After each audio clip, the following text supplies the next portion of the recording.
in giving them those opportunities. We should also be proud of what we do because we work for a special organisation. Over the past 18 years, SI has come from nothing to be one of the foremost agencies within this sector. And I like to believe that that's happened because we're invested in doing this job in the right way. It's a serious thing that we do, advising students on the road ahead. And I think we treat that activity in the way that it should be treated. We have high standards. We try to do things to a level of quality which is appropriate to this task. And I firmly believe that that's the best way to succeed. I think that's showing through in the development of the company and the role that we're playing in this sector worldwide. And I think there's much, much more that we can do with that in the years ahead.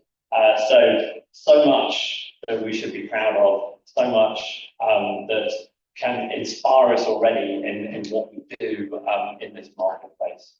Now, I want to say a few words on the themes of this gathering today.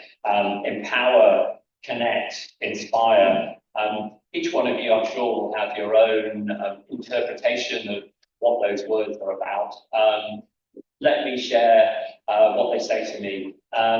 Well, empower for me is all about what we're doing for students. They face a big challenge in navigating the world of international higher education. Which university should they go to? Which course should they select? The UK alone, 70,000 plus university courses on offer. How do you find your way through all of that? We are the people that help them make the right decisions. We're the people that help them navigate some of the complexities in the process. And as you heard last night when we were listening to Prince talking about the loans, every single part of this journey has got complications to it that students need to figure out as they find their way to the point of enrolment. Our role in instilling students with the confidence that they need to make the right choices is incredibly important. And today, through all the sessions, I'd like all of you to think about how you can make yourselves better at fulfilling that role. We've got in the room today lots of people that are going to be able to help you improve your skills, develop what you do, take advantage of those opportunities. Connect. What's Connect all about? Well, for me, it's acknowledging the fact that we are part of an ecosystem. We can't do our jobs on our own. For a student to get enrolled on the course of their dreams, actually it takes a number of different parties to come together to make that happen. We have to work closely with our university partners, of course. We work closely with some of the other sponsors who are here in the room, IDFC, LimeWire. We need to work with visa authorities. It takes an effort across the entire sector to get a student from the point of having the idea to actually showing up on the campus on the first day of term. And that means that the way that we connect is incredibly important. And whilst you're here today, take advantage of the opportunity to connect better internally, to get to know the colleagues that support you day to day in making things happen on behalf of students. None of us can succeed on our own. We are part of a team internally, and we're part of a network externally, and that network thrives on the relationship we have with other people in our world. So reach out. If there are people you don't know, introduce yourself. If there are sponsors in the room that you've never spoken to before, take the opportunity to grab them and find out more about what they do in their organisation, how we can work together better. Inspire. Well, of course, we're inspiring students. That's part and parcel of what we do. But I also think it's important that we inspire inspire each other. We have to find ways to succeed within a complicated marketplace. And, our market has become more challenging in India over the past 12 to 18 months, as I'm sure that all of you are aware. And we need to, as individuals, inspire the colleagues around us to find ways to deal with those challenges. And one thing which is really important is that we inspire each other to look forward, not to look back. Yeah. We all know that we've been through a few years where it was very easy to find students for our pipelines. There was so much demand in the marketplace for education overseas, particularly in the UK. But that's yesterday. That's in the rearview mirror. We need to think about how we are successful tomorrow, the day after, the month after. And all of us need to be looking forward at that prospect and figuring out, what we can do as a group to make things happen in this marketplace. So we must inspire each other with the confidence to take on those challenges and be willing to embrace change, new ways of doing things, finding a way to succeed in a complicated market. And in particular, showing students and families across the whole of India why it is better to be working with SI than it is to be working with any other agency. Speaking of inspiration, a little bit later on today, we are going to be unveiling to all of you our new brand. And that's a bit of a special moment because it will be its first reveal, not quite fully public, but in front of a bigger audience. And so why are we doing that with all of you? Well, we're doing that with all of you because you're special, right? And we really hope that what you see on the screen is going to be inspiring to all of you. We put a lot of time and effort into it. And as you leave here today, we hope that you will be thinking about how you can bring this brand to life, because the brand on its own doesn't really mean anything. It's only powerful because of the people behind it. As is true with most organizations, but particularly so with this one, the most powerful and important asset we have is all of you. So if our new brand is going to reach its full potential, then we need each one of you to be inspired by that brand and then take it and run with it and figure out how we can use it to make an even bigger impact on this market. And my challenge to all of you on the back of that is to figure out how we can win by being the best. How we can build a reputation so powerful that every student, every family makes SI their automatic first choice, because that is the best way to success in this market.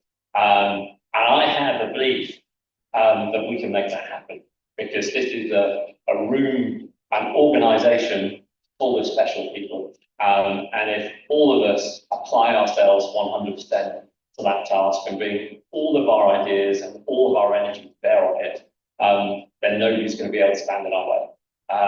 So I'm going to finish there. I haven't been shown the red card yet, have I? That's pretty good. So we're on schedule and hopefully primed to have a fantastic day ahead. So thank you all for gathering. It's fantastic to see you. Let's get on with things.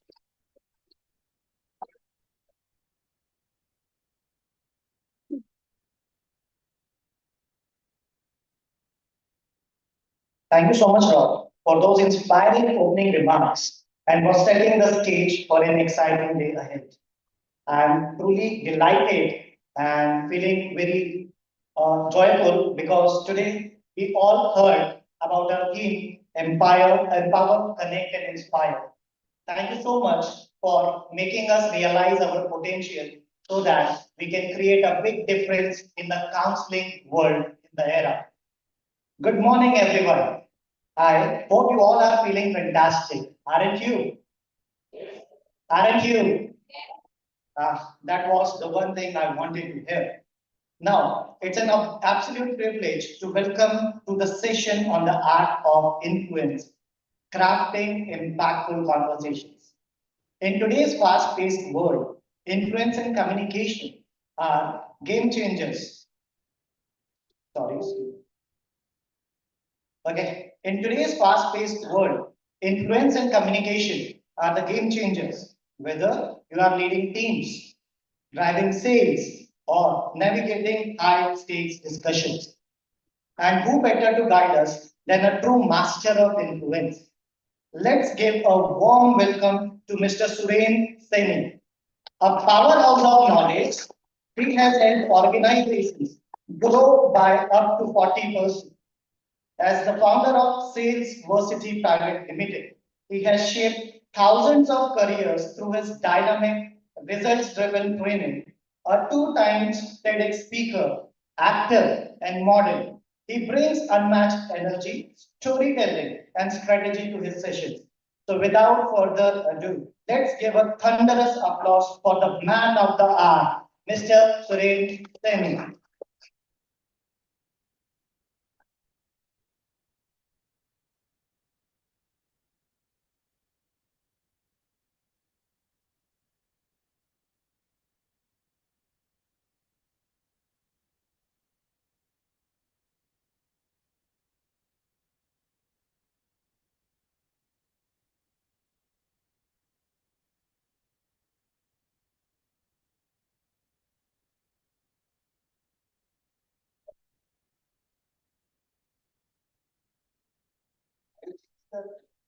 Why am I drinking, or you're thinking alcohol consumption is injurious?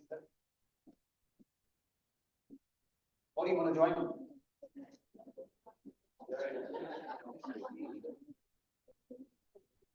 Well, we will connect over this in the evening maybe. Right now, let's focus on the warning written on this bottle. Alcohol consumption is injurious to health. To how many of you this warning really impacts? To how many of you the warning written on the bottle, alcohol consumption is injurious to health, does it really impact you? Anyone?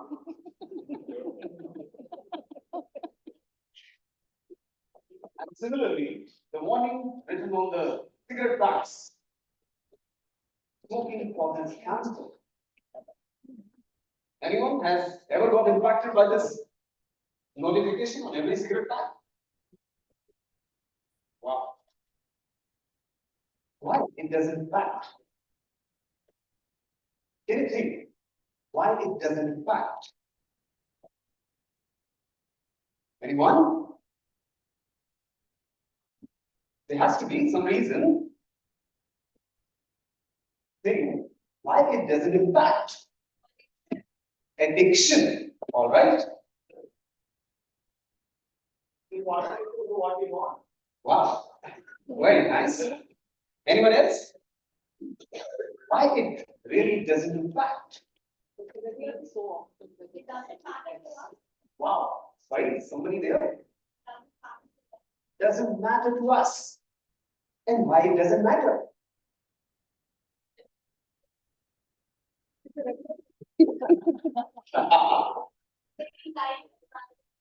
Yeah. So see, there is a powerful information available on this bottle and also on the pack of cigarette. Yet it doesn't impact us. Millions of us every day consume alcohol and smoke. Despite that, every time we smoke or we drink, we get to see this information on the bottle and the pack. It doesn't impact.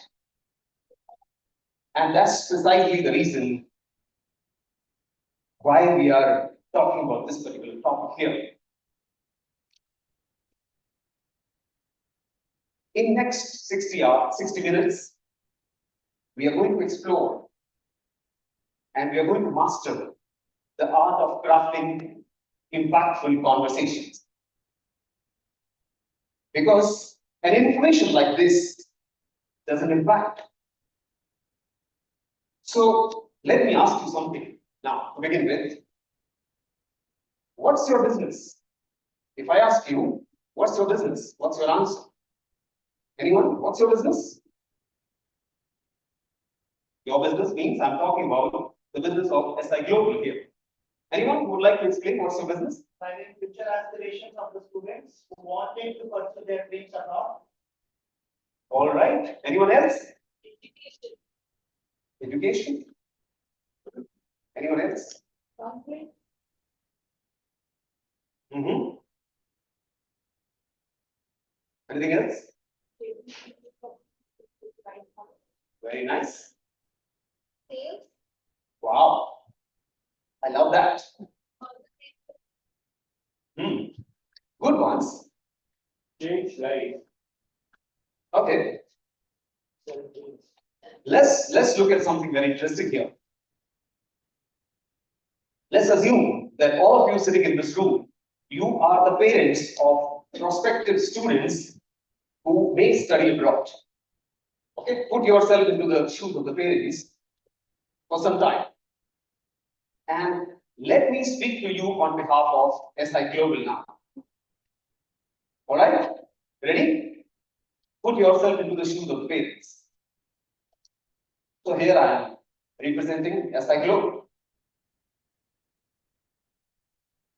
We are a trusted international education consultant with 17 years of experience, and we have successfully processed more than 1 million applications, and we operate from more than 40 countries with 92 offices worldwide.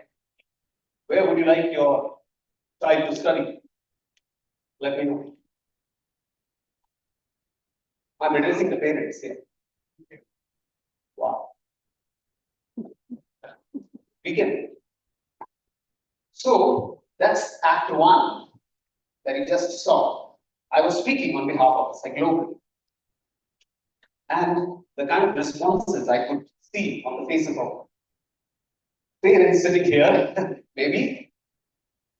So the impact, does that information really create any kind of, I would say, feeling in you?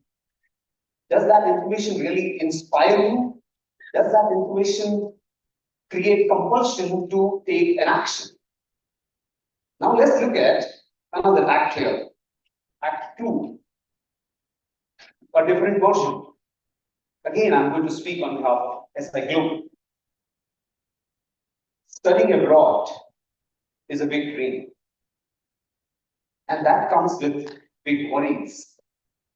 Students worry about fear of getting rejected, and they wonder, will I really make it? Parents worry about finances, safety, and also the settlement of their child in a new country. We have successfully helped 1 million such students in last 17 years to turn their dreams into reality, and we have made their parents be proud. Can we discuss the dream of your child? Now that's the Act 2. Which one really impacts you more? The second one? The Act 2? Why not the Act 1?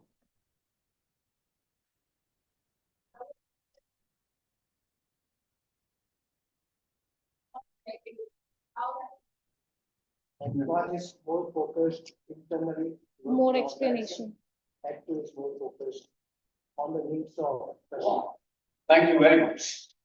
And the fact is, the first act which I just showed you here is exactly based on what your website says. That's what the homepage of your website says. that rich along with a couple of countries there. Imagine how many of them are really getting impacted by looking at that. So, the first thing that we have to remember here is the first act was based on facts, and the second act was based on feelings. What matters more? Facts inform, feelings drive. So the first rule of creating impactful conversation is, remember, facts inform, feelings drive. Can we all remember that? All right. In order to make it simple and understand it a little more, let's break it down. Let's break down the communication into three simple parts. The first part is intent, and the second part is content, and the third part is impact. Intent, content, and impact. This is called ICI model of communication. So in the Act 1, which I showed you here, what was my intent? I wanted to impact all of you positively. Yes or no? Yes.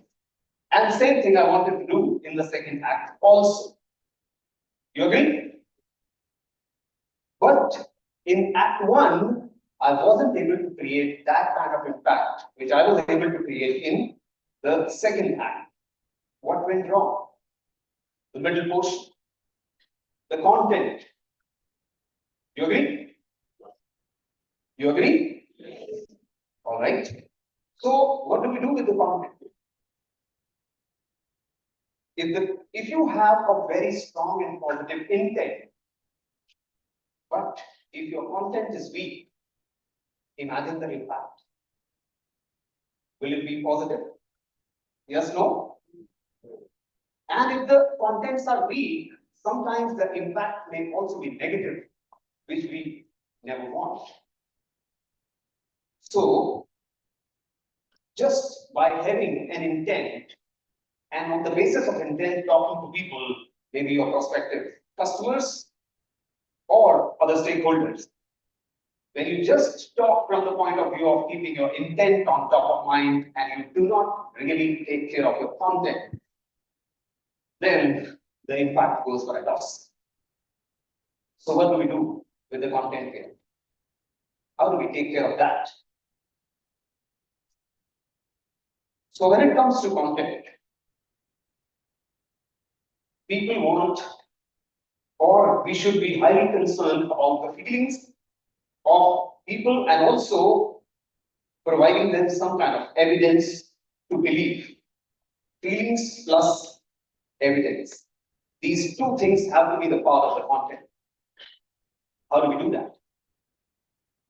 If you integrate three things in your content, three things. First, the story. Second, the example. And third is data. Story, example, and data. Right? So, what is the meaning of story? Let's assume you are in the business of selling cars. Okay? And you want to share a story with people. How will your story look like? If you're selling cars, let's assume a guy named Jack. So he's Jack. He was lonely, desperate for change. And then he found this car. He bought the car, and then the girls showed up. He met one and got married. And now Jack has everything. Are you looking for a change? Something like that. And example. What is the meaning of example? Again, going back to the car business, three things this car can do for you. This car can take you to places. It can help you to win races. It can also turn ready faces. That's the example, maybe. So three things: places, races, and faces. And what is data? Data is all about, sharing some kind of facts, statistics, specifications. That's what is data. So now if you look at the importance of all these three in your conversation, stories create emotional compulsion for people to take a decision. That's why integrating stories is very, very important. And examples create relatability. That means people should be able to relate. That's what is very, very important. And third, the data brings credibility to what you are actually saying. So when you integrate story, example, and data into your conversation, in your content, then you create compulsion, you bring relatability, and you bring credibility. That's how you make a very impactful content. Are we clear about it? So the second important step that you have to remember is tweak before you speak. I have made it easy for you to remember. Tweak before you speak. Just check. Is there a story? Is there an example? Is there some data? Am I creating compulsion, relatability, and credibility? Clear? Now, even if you have a very strong and powerful content, why will people listen to you? Okay. You think people will listen to you if you have powerful content?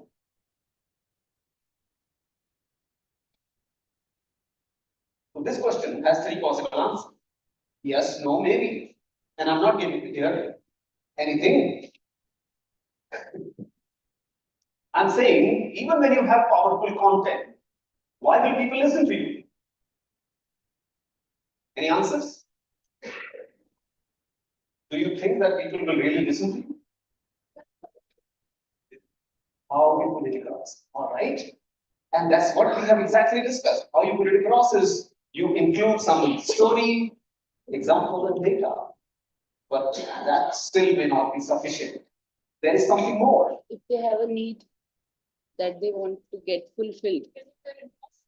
Wow, good. The fact is, human beings are highly biased. Yes or no? Yes. They always listen to people whom they like more. How do you take care of that one?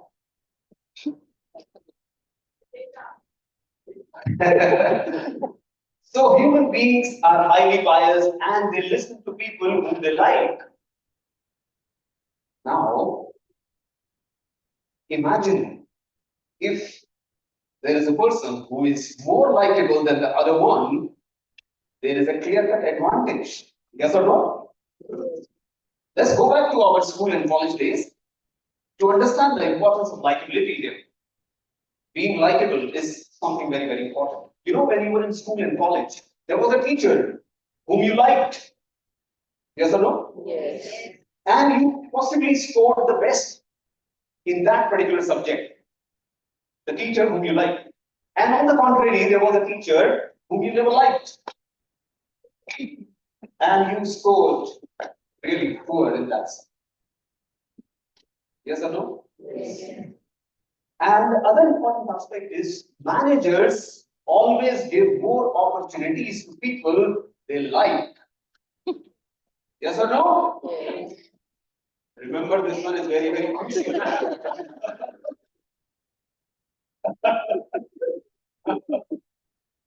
So, and apart from that, when it comes to sales, there is a research carried out by American Management Association that says that salespeople who are likable close 44% more deals as compared to others.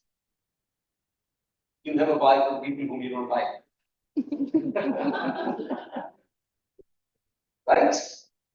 And the last one. Criminals get lighter sentences for their likable behavior. was that? So if you look closely, likability works from classrooms to boardrooms to courtrooms. And imagine if I ask you a question, how likable you are, what's your answer? How likable you are, what's your answer to this question? Because now you have an understanding what likability can do for you. So the next important question is, how likable am I? What's your answer to this question?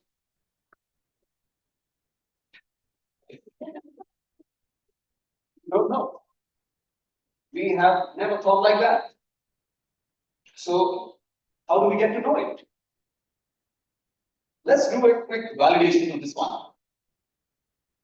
Do you know that you have spent approximately 1/3 of your life in building and enhancing your competency?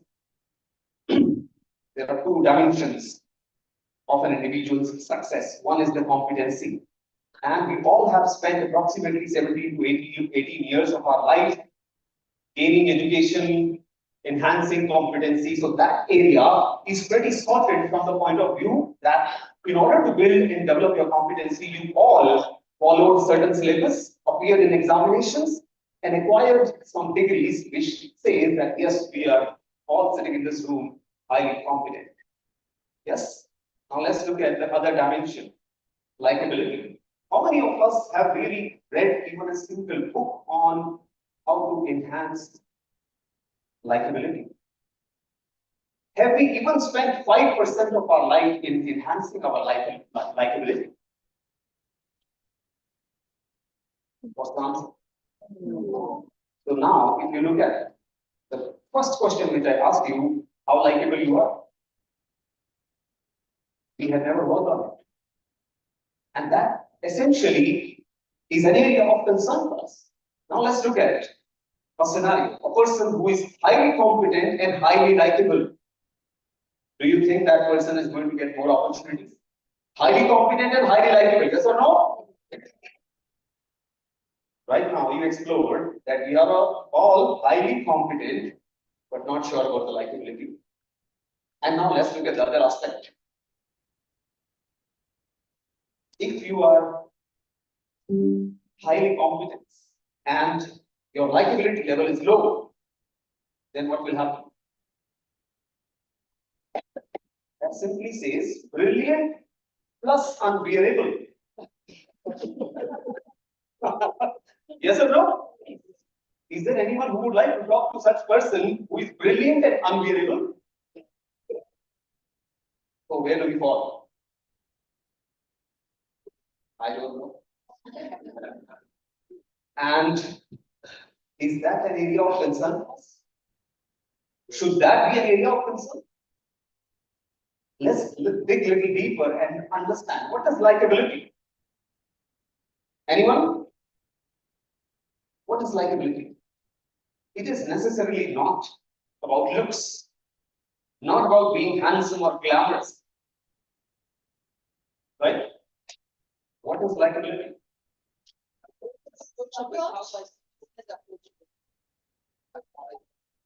All right. How well people connect with you.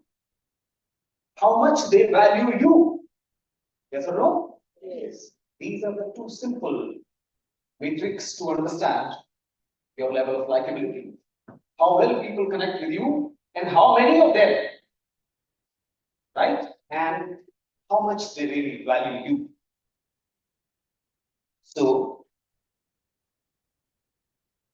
we all have one area of our life which is competency actively worked upon. And the second area, likability, never cautiously worked on it. People who are highly competent and highly likable, they are like magnets. They will always attract opportunities. And as long as we remain in this quadrant of high competency and low likability, there will always be a challenge to attract more opportunities. Yes or no? Yes. And what is that you need? Every day you need more and more opportunities. Yes or no? Yes. So how will you attract opportunities as long as you do not change the quadrant.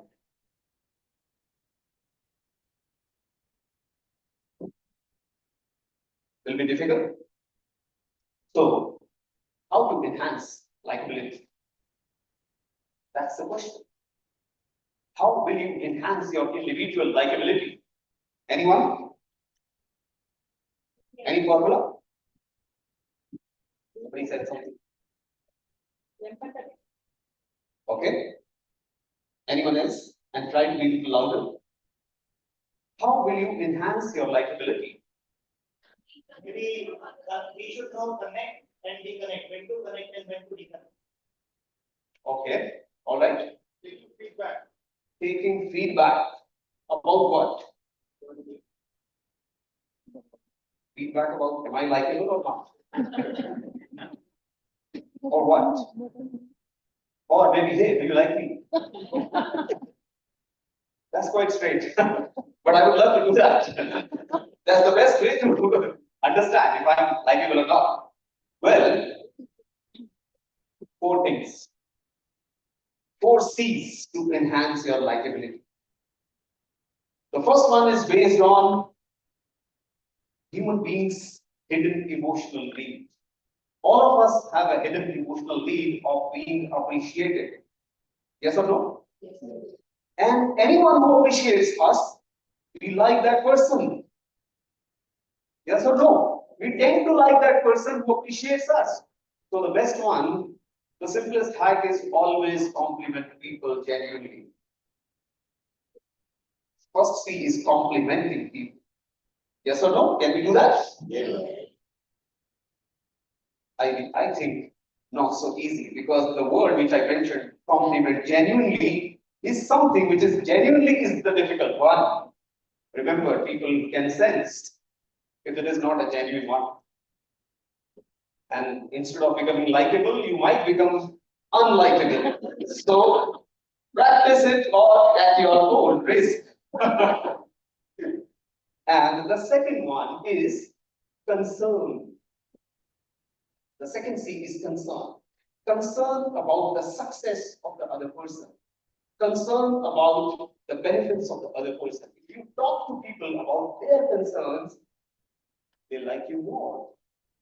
Anyone who talks to us about our concern, about our success, we tend to like that person. Yes or no? Yes. So the second one is the concern for their success.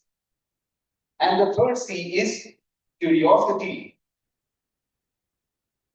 Curiosity of not telling them more about you, but curiosity of knowing more about them. Yes or no? And the last one, the last C, the most critical one, is the contribution. 2 ways to look at it. Contribution for the customer's success, in your case, maybe the student or their parents, and contribution for your internal growth in the organization. You want both, right? You want more customers and you also want to grow within the organization. Yes or no? It all depends upon how much do you contribute to your customers and how much do you contribute in your organization. Your growth is directly proportional to the amount of contribution you're going to make in your organization. So how will you ensure this one? I think this is the most important one because each one of us really want to grow. So contribution, there are 2 ways to look at the work. I have already made enough calls today. Let me take some rest. One way to look at it. I had a list of leads. I have called all of them. 30% didn't pick up my call. 2 people say, we will talk to you later. And some of them said, we will come back to you because we are also talking to other agencies. At the end of the day, we feel, oh, job is done. But the biggest question to ask is, how much contribution have I really made today? Has it resulted into any significant numbers or not? So that means the contribution is one important aspect for your individual growth and also for ensuring that you close more deals. Do not take rest until you have made some contribution every day. All right. So, if you take care of these 4 C's, you will be able to enhance your likability. And let me tell you, likability is the superpower. Not talk about much, but we always work on our competency and we do not work more on our likability. If you look in the order, then the first thing that you need is you need to capture an opportunity. And you will be able to capture more opportunities when you are more likable, because opportunities come to people who are more likable. And when you have an opportunity, you would like to capitalize on that. And in order to capitalize that, you need higher level of competency. So you have the second one already. The first one is something that really needs to be acted upon. Can we do that? Is that a difficult one? And also the direct benefit, I told you. Likeable salespeople close 44% more deals. No brainer. It's not about what you are selling. It's about who is selling it. People are not buying what you are selling. People are buying from the people whom they really like. So irrespective of the grind that you might be facing, or irrespective of the challenges that you must be facing, if you just work on this single aspect of enhancing your likability, you will be able to create more engagement in the conversation. People will pay more attention to it. Secondly, you will be able to grow more. You will be able to close more deals. What else you want? Right? So this is an important area of concern. So remember, the third tip is being likable is equal to more opportunities. Let's do a quick recap before we go to the next one. The first one was facts inform, feelings drive. Clear? The second one was tweet before you speak. And the third one is being likable is equal to more opportunities. Clear? The last gear. The last gear. Okay? Let me put it across in a little practical manner. Assume that I am the parent of a student who possibly would like to study abroad. I'm not sure as of now if my child is really interested to study abroad, but I'm a prospective client for you. Or maybe you are in discussion with me. You explain everything to me. At the end of it, I said, okay, let me think, I will get back to you. What will you tell me? How will you take this forward? So let me ask some of you, maybe if I ask you, let's say you and me, we are in conversation and you explain everything to me. And at the end, I said, all right, I will get back to you. Let me think about it. What will you say? How will you conclude this conversation? I'll not try to leave it open-ended. So I'll ask when can I call you or speak to you. Okay, so if you say when can I call you, I'll tell you call you next year.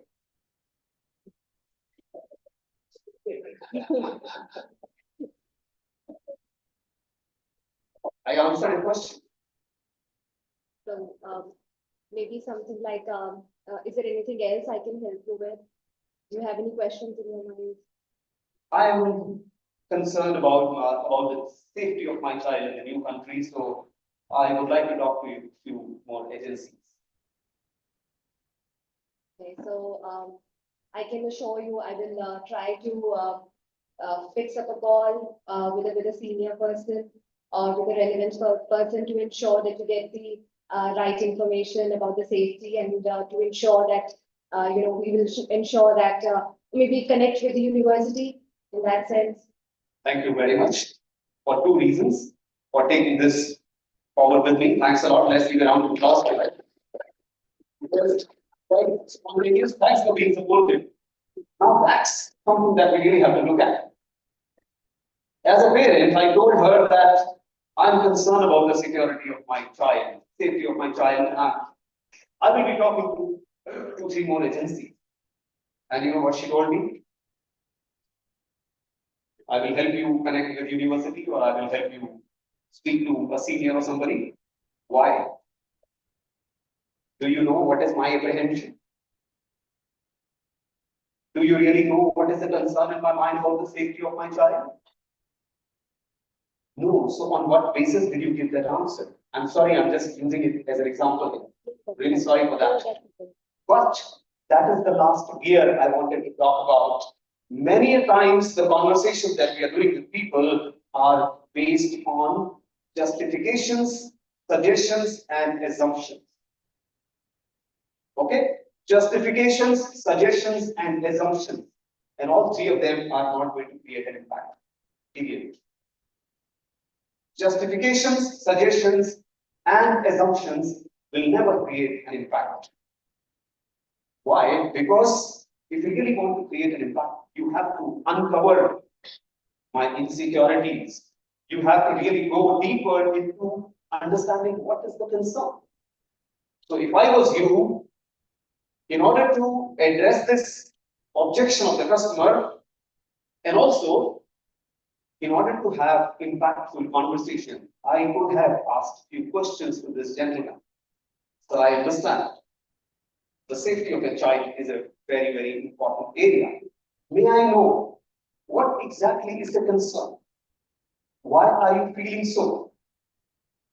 Do you have any kind of specific reason or example or something in your mind because of that you're feeling like that? Now, what is this conversation? Instead of giving suggestions or justifications or addressing this on the basis of assumptions, I'm trying to uncover by asking questions. Yes or no? So the last gear that I wanted to mention is always hold question-based discussion with people. Question-based discussion, QBD. Why? Because telling is not selling. Asking is more compelling. Remember this. Telling is not selling, asking is more compelling.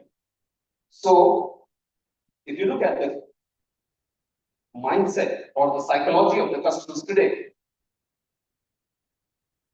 they are aware. They know everything. They have all channels of information available to them. So, what can you really suggest to them?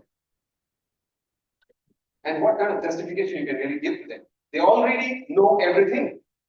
So, in order to deal with those kind of customers, maybe the students and the parents both have access to multiple channels of information today. If you just tell, it will not create any impact. Instead of telling, start asking. Convert your discussions into question-based conversations for multiple reasons. First of all, it fits well with the modern customer's psychology where they know everything. So you can engage them more by asking questions. Number 1. Number 2, imagine if there are 2 people talking. Out of the 2, one who is asking questions is generally controlling and driving the conversation. You agree? So people who ask questions control the conversation. What do you want to do with your customers? You want to control your conversations, not only control but navigate also. So if you really want to control and navigate your conversations with your prospective customers, then asking is a better and more impactful method. And also, when you are asking questions, people pay more attention as compared to when you are suggesting or justifying.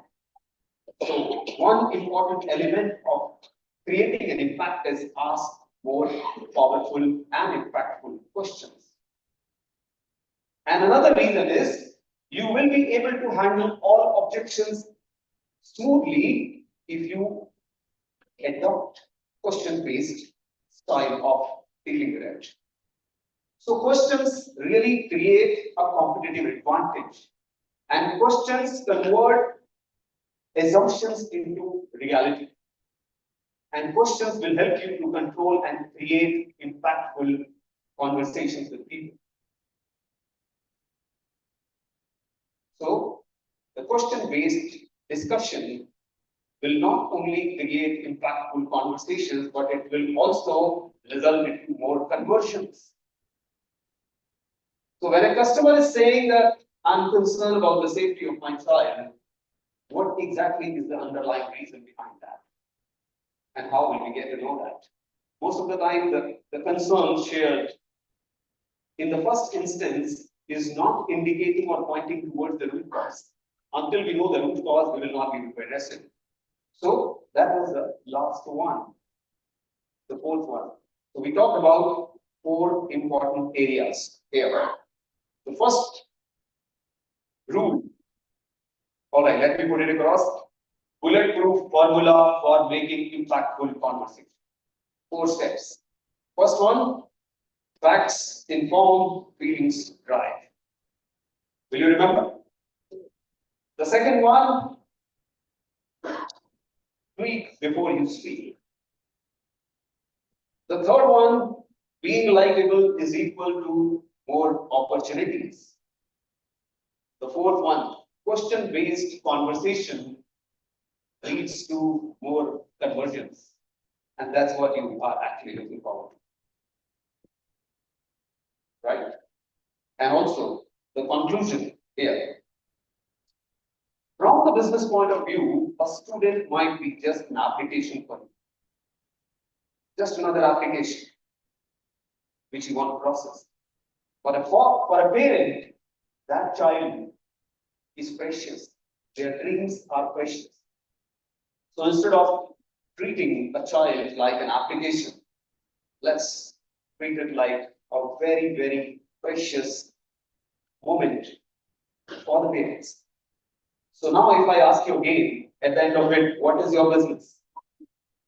To conclude it, your business is not studying abroad or providing the consultation or processing applications.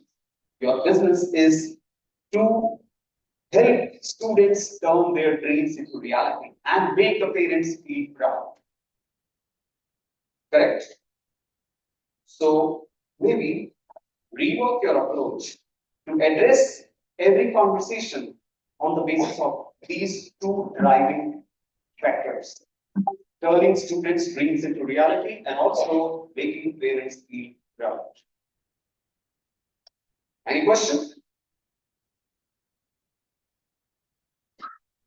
And if you want to discuss this more, let's connect over the drink in the evening. Cheers.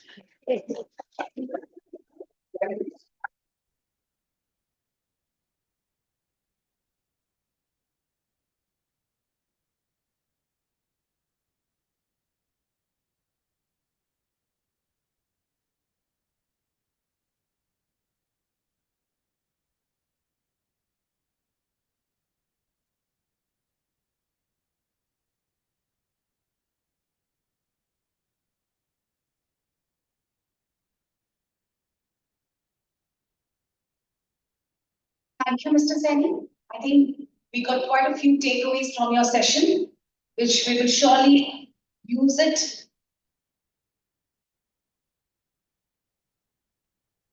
Now, we would like to take a 10 minutes refreshment break. But before that, I would also like to ask you all to please gather back to your seats by 10:45 so that we can just continue the next part of the session. Thank you.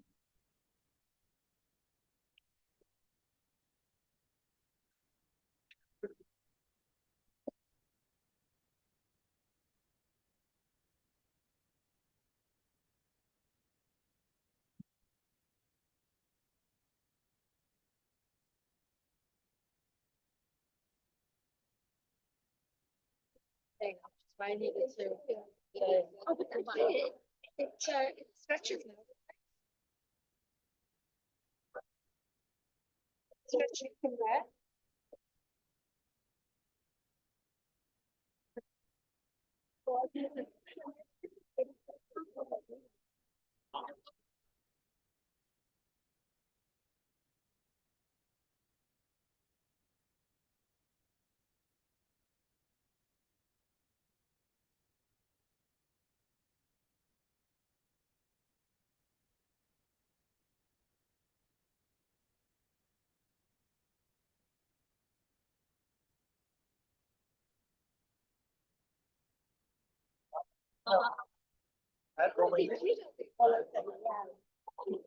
last time. 2 महीने हो गए.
Yes, sir.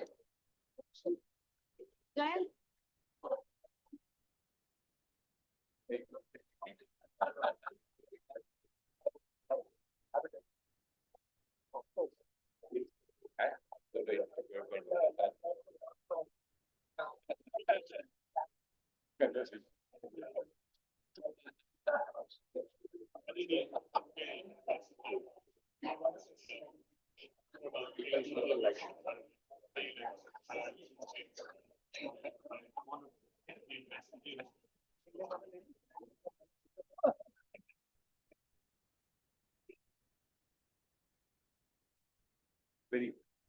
Very great.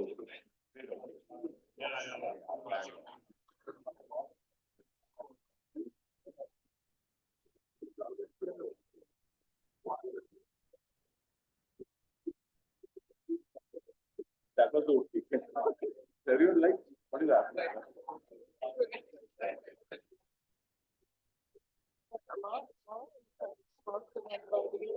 Yeah. Very useful.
Lots of living. They will see some lot of passion from the universities also. They also must see pushing Wi-Fi video, Wi-Fi. Good business videos. So you're getting both sides. Yeah. Universities also good. Right?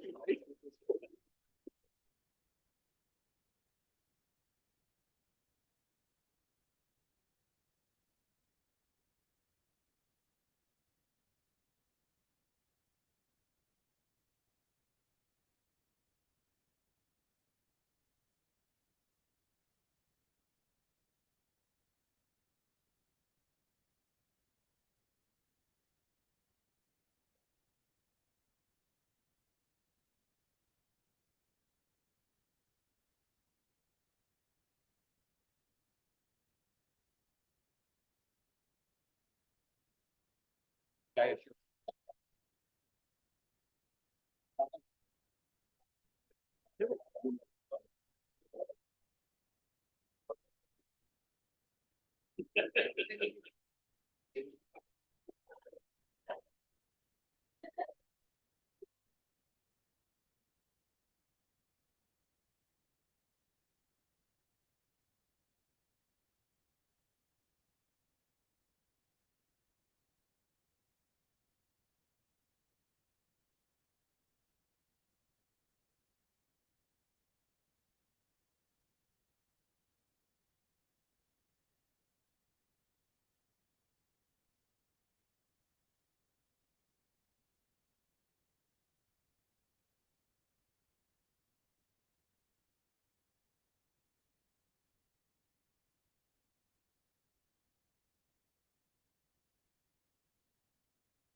lot of it. Thank you.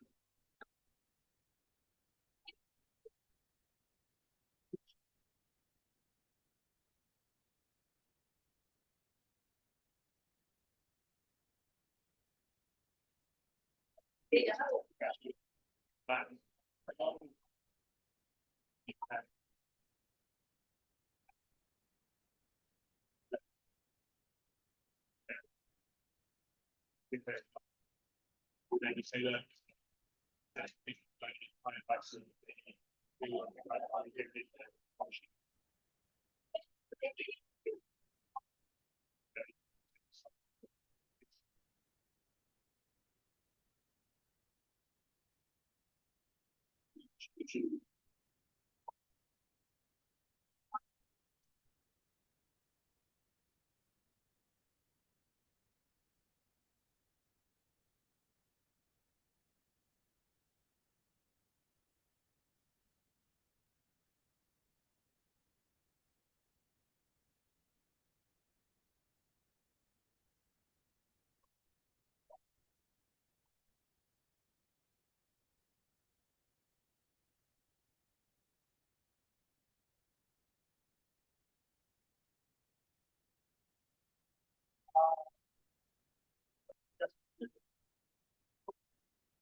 Shalini?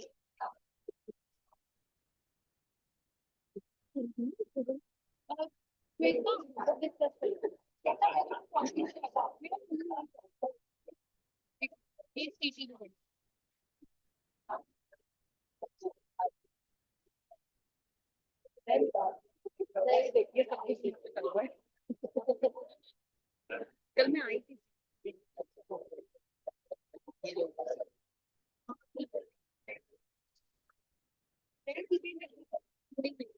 नहीं नहीं देखो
on my side.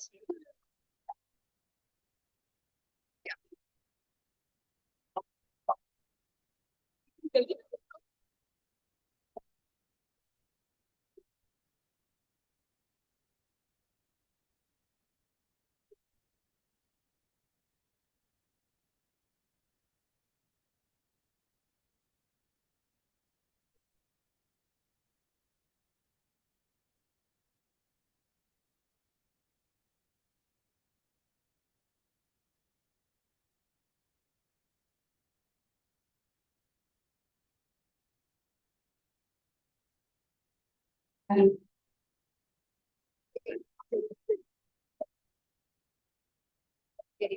Hello. Yeah, yeah, yeah. But then, hello. I think it's that you have to get your picture.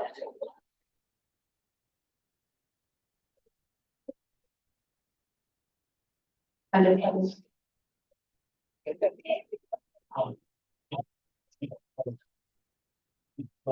Voilà.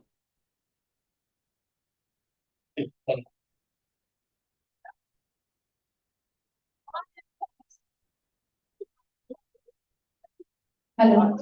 Hello.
Hello all.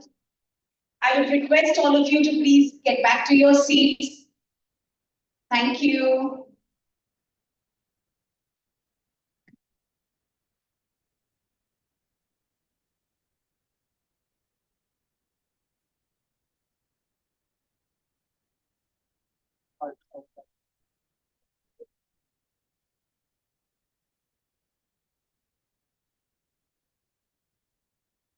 That's a nice way to ring the bell.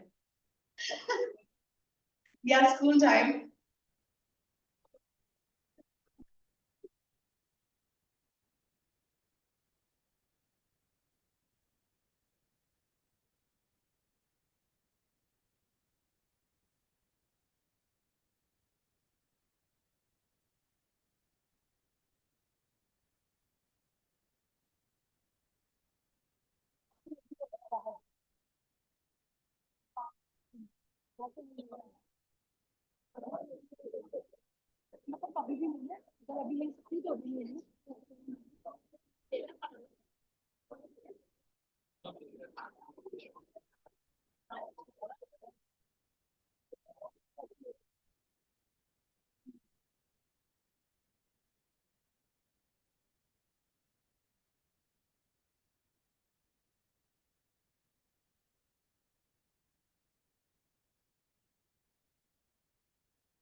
So are we all settled? Ready for the next? Okay, so before we move to the next part of the session, we have planned something special for you guys. A small chit chat so that it helps us to create a bond and maybe the interest is always there and you guys are not sleepy. Okay, so to help me with this, I would again invite Jayant. Thank you so much, Priyanka. So let me move in and around our team. Jayant, make it interesting, okay? Okay, so let's make this an interesting one because I am with one superwoman, right? So a question to the superwoman. Again, imagining, yes, you are a superwoman. So what powers do you think you can have if you actually are a superwoman? Forget everything. Oh, lovely. Forget everything. Can you please Nice by throw some light to it? All my mistakes. Oh, lovely, lovely. This is one good aspect. I will take this and I will definitely pray that if we should have this. Oh my goodness. Going invisible garden.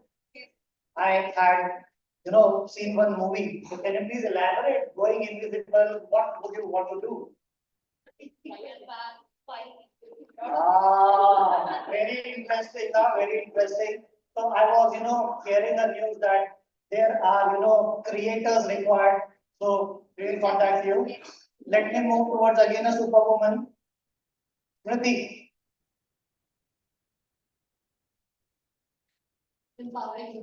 Oh, lovely. Empowering the world. Nice. This is really a nice answer.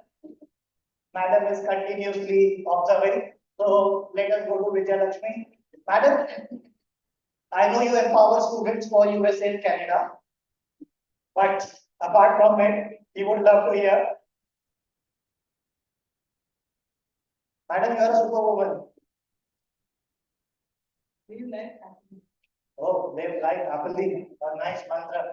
Let me go to the knowledge powerhouse. Hi, Shivani. How are you? So actually, we have been working, but again, apart from empowering knowledge, any power which you think we should have and it could make a difference.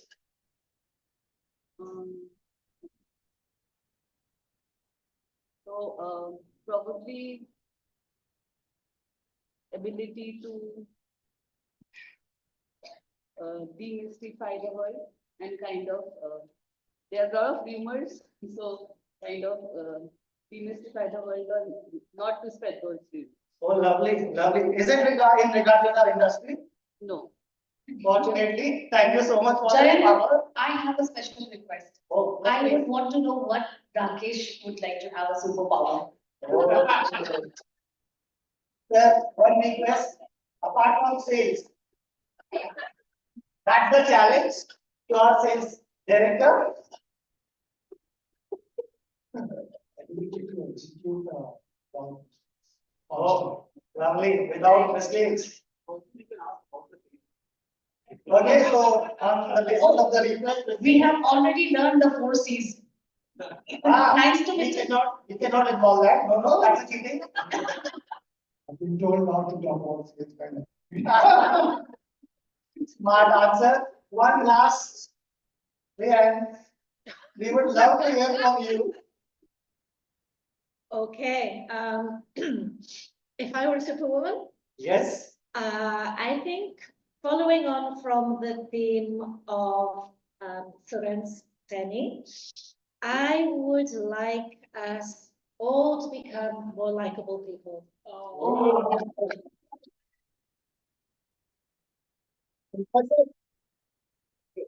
So actually, we have our super lady, superwoman. Give a round of applause.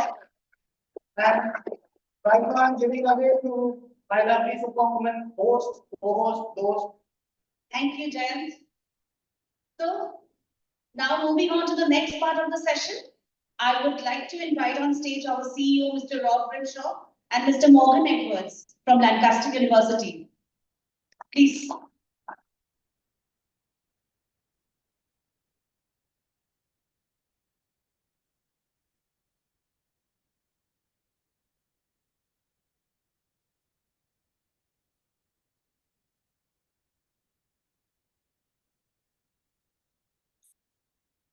Good morning, Rob. Good morning, Morgan. Hope you're doing well. And I hope you're having a good time. Absolutely. So, guys, now we will move forward to an exciting segment of our event, the Fireside Chat. The future of student recruitment. I think that is one question that lingers on in everybody's mind. That what is the future? So to help us with that, I have the pleasure of having our CEO, Mr. Rob Grimshaw, with us, along with Mr. Morgan Edwards, the Regional Manager of Lancaster University. And welcome to this discussion. So the future of student requirement is a key topic on the minds of student counselors and education professionals worldwide. As the landscape continues, it is crucial to explore the trends, challenges, and innovations shaping the industry. So to begin with, we have gathered a few questions from our team members, thought-provoking questions that they have in their minds, and it will be very great if you could answer them for us.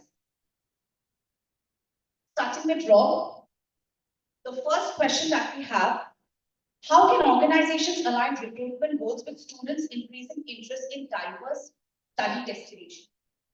Rob, please. Yeah, this is a great question. I'm sure that Morgan will have a lot to say on this as well. Students, I think, are getting more open-minded about where they go and study. The world that we've been used to is one where students may look at UK, US, Australia, Canada, and not much beyond that. Now they're thinking about destinations like France, like Germany. They're thinking about destinations like Malaysia.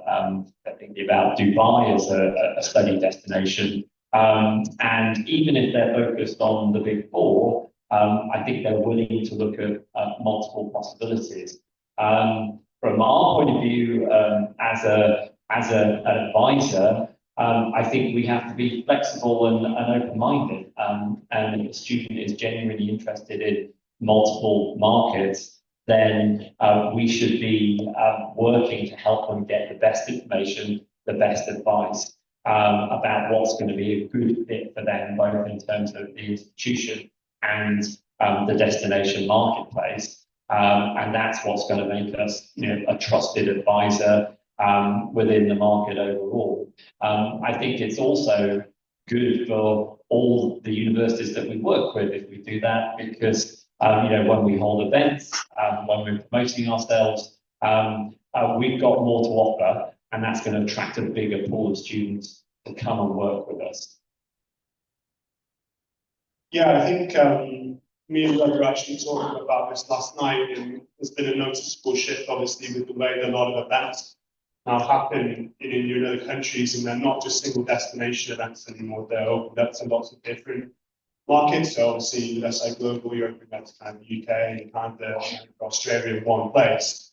I think at the first time we saw that as a UK institution, we felt a little bit worried about that, but actually we sensed a great opportunity because it obviously gives us a chance to speak to students who may initially never really wanted to study in the UK, but actually gives us a chance to meet with them, so that we convince them that UK is a better option. Obviously, the one-year postgraduate course in the UK is a big attraction, I think, for a lot of students, a lot of families as well.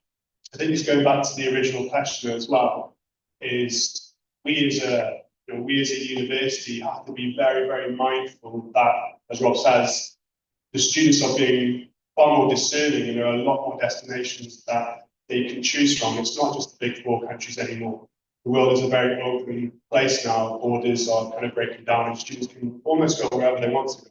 So it's really important for us as an institution to understand that, and to make sure that our offering is changing and evolving. It can't just be the same kind of traditional model of a university. We have to be more compelling in what we're offering to students. Thank you so much. So my next question is for Morgan. What are the biggest challenges universities and institutions face in attracting international students today? Yeah, this is quite a big question and a tough question. You know, there's a lot, I'm sure you've read in kind of the news about the challenges that we face as an industry. I think, despite the fact I've just said, having the opportunity to meet with students who were not initially considering the UK as a positive, obviously it can also be challenging as well, because a lot of the stuff that influences the student's decision is out of our control. You know, the geopolitical landscape, the economic landscape, those are things that are very much kind of beyond the university's control. So I think what we've also found as well is that students are really looking for the return on investment now. Over the last kind of 12 to 24 months, there's been a noticeable shift in students asking me, if I come study with you, well, what's next? How is coming to study at your institution going to lead me to a job? Because that's ultimately why students are coming to university. It's to make sure that they can kick on and improve their future prospects, get a good job at the end of it. And just saying, you know, come and study at a great university, that's not enough. You know, you really need to package that up. And that's why we're very lucky to kind of have Rory with us to sort of from a careers perspective about what we specifically do at Lancaster to not just give students the knowledge that they need for their industry, but the soft skills that they might need to navigate the world. I think resilience is a big thing that we try and encourage our students to build, having resilience to navigate the world. It's a very complex world out there nowadays. And unless you kind of build that resilience, I think people will find it difficult to navigate kind of the challenges that they face outside. I think that's very thoughtful and very informative. So, Rob, would you like to add something to it? I think Morgan's covered all the bases on that one. It's a complicated picture, I think, for the institutions, but you're hitting all the right points there, I think. Thank you. So moving on to the next question. What innovations or technologies will reshape student recruitment in the next 5 to 10 years? This is a big question, I think.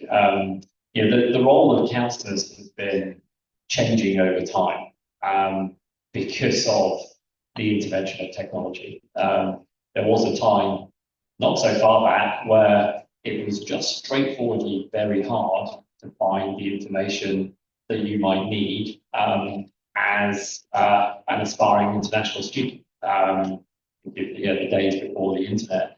And, the counsellor was very much in the role of just providing the information and the knowledge. We're now in a world where access to the information is incredibly easy. And all the students that we deal with and their families will have done a lot of internet searches and things. So now we're more in the role of actually sorting through that information and helping students to make sense of an almost overwhelming amount of information that's out there. The road beyond will change our role again. I think the big thing that's on my mind is AI and the way that as technology develops AI capability, it will be able to interpret information and present it in a compact form in a way that's never been possible before. So that encroaches again on the role of the counsellor. And there is of course a discussion out there around, well, does AI actually replace the role of the counsellor? Does it get so good that you don't need the human in the middle of the process? Personally, I don't think that that's going to be the case. And I think it comes back to what we were talking about in the last session, likability. I'm not convinced that an AI agent is going to be likable. And I think that likability is crucial in the process of advising the student and their family about the choices they should make in international education, because it's such a critical thing. And I think that students and their families are going to continue to want that validation from a trusted individual. Say, yes, you are making the right choices, you're making the right decisions. But we are going to have to adapt and work around the AI technologies I think the critical thing for us is that we embrace them and we use them to make ourselves better at delivering the right information at the right time to all the students we work with. Yeah, when I actually sent over these questions, this was the one that I was really interested in because I was trying to challenge myself not to say AI as technology or innovation might change. So Rob loses 5 points, I'm afraid. But no, I think Rob actually really nails on the head there is that AI isn't going to replace what we do because there's such an emotional human element to the work that the amazing work that you guys do. And I think just very quickly to take the chance, I might not get to speak to all of you. You guys are fantastic, and what you do is the reason why a lot of universities in the UK stay open. So thank you, because you are absolutely outstanding. And without you, there wouldn't really be a lot of universities. So yeah. But just to go back to the point, that great presentation we heard before about the art of influence, it's about emotion, it's about feeling. You don't get that from AI. I played around a little bit with kind of ChatGPT myself. I use it to study language, so it's an AI model you help to study languages. And I basically, I learned Chinese and I write a passage in Chinese and I ask the ChatGPT to translate it to perfect Chinese and then again to translate it into kind of perfect colloquial conversational Chinese. And although it can do that, it can deliver you the facts, again, like I was saying, but it can't deliver the emotion kind of feeling. And that is such an important part of the work that we do. You guys do it day to day when you speak to parents, when you speak to students. When we as university representatives come to your event, we have to get that emotional element across and appeal to what matters to them. What matters to them? Is it the safety of their children? Of course, that's hugely important to a parent. Is it the future career prospects? That's something that Rory will talk about. That's very obviously important for the student. Is it the kind of social experience that they'll get, the kind of outside of university experience that they will get lost in? And I just, I'm not convinced that AI, at least in its current form, has the ability to do that. Maybe 20, 30 years down the line, I'm sure many of us might have moved on at that point. Perhaps. Thank you so much. So, moving on to the last question. This question is for both of you. If you could give one piece of advice to recruitment teams preparing for the future, what would it be?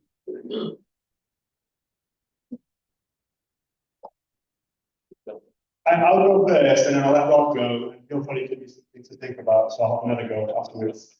But I think just never ever forget the importance that you play in changing people's futures.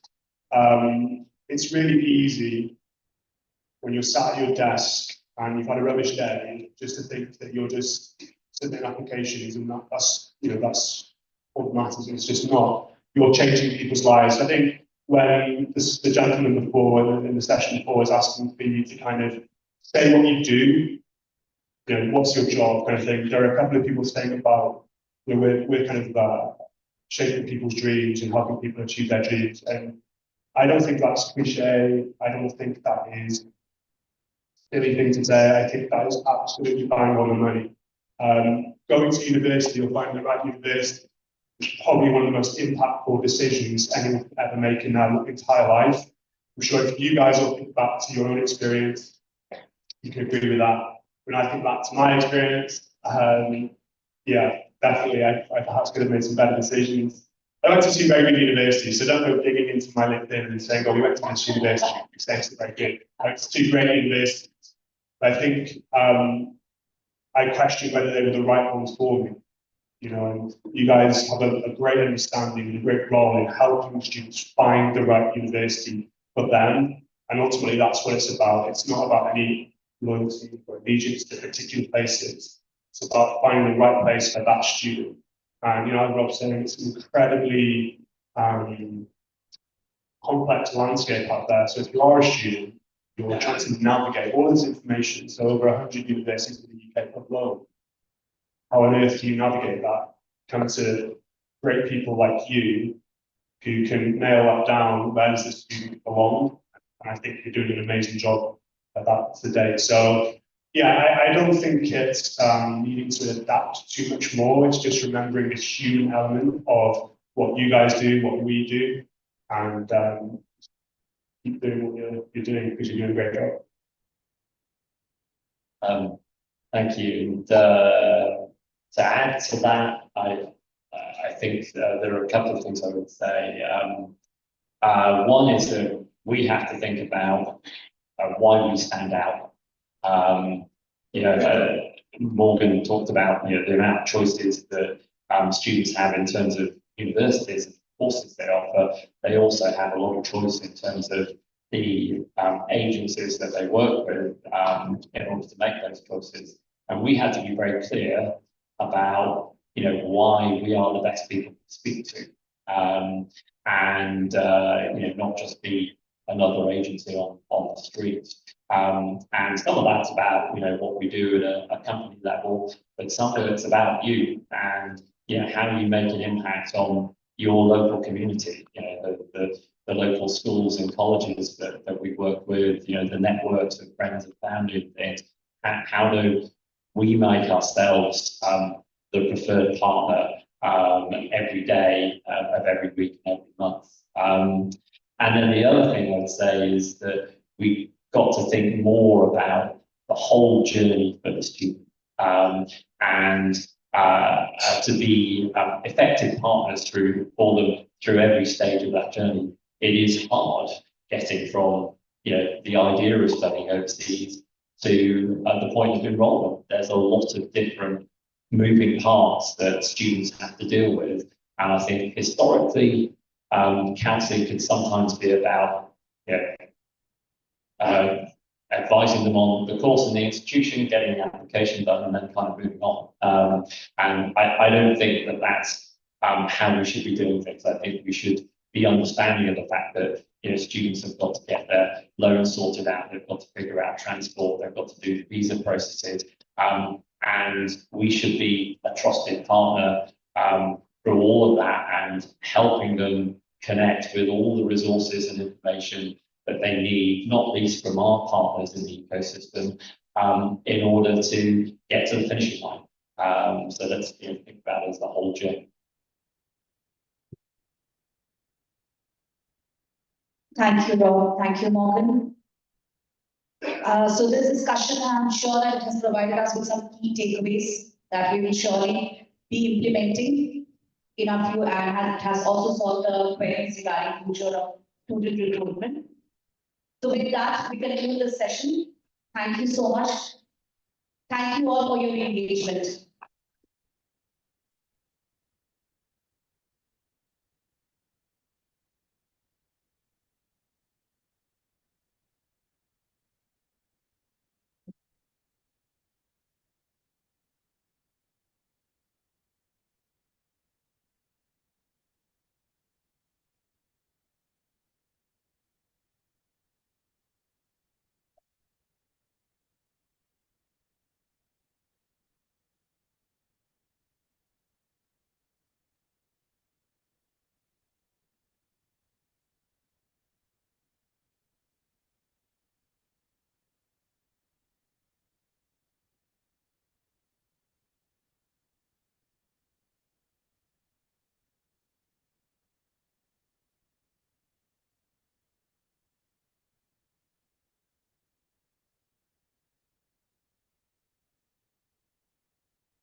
Thank you all for your patience. And now we arrive at the most anticipated part of today, the Excellence Award ceremony to honor our top performers. So first of all, a big round of applause to all of you in the room.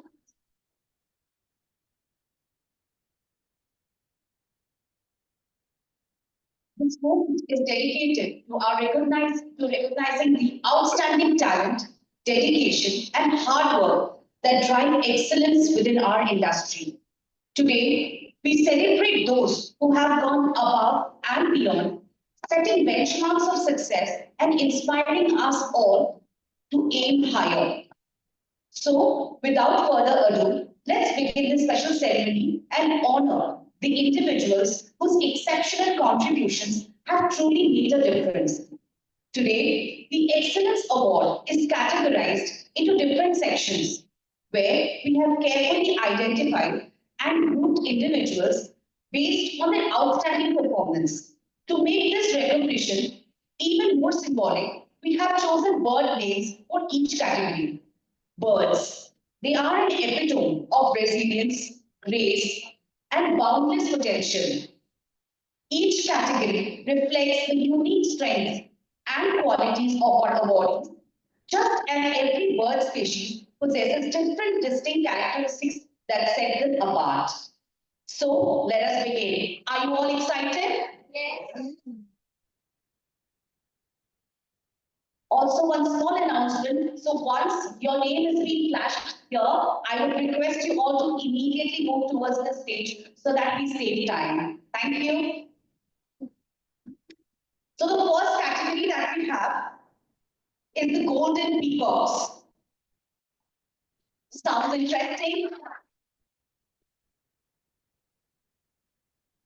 So, what are golden peacocks? Golden peacocks are a symbol of grace, elegance, and admiration. This prestigious recognition is reserved for our most exceptional team members, those who have delivered outstanding enrollment results and made a significant impact. To present this award, I invite our esteemed CEO, Mr. Rob Crenshaw, to join us on stage. Rob, sir, please.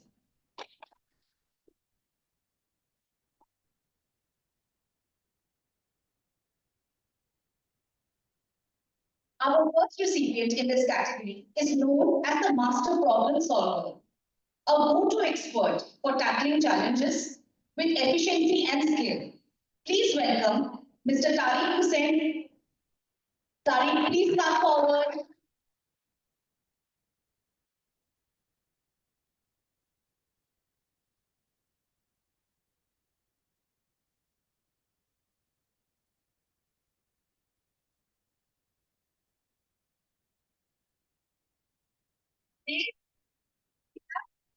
Famous for her ever-changing loud ringtones. That is perfectly singing. Let's give a big round of applause for Kavita.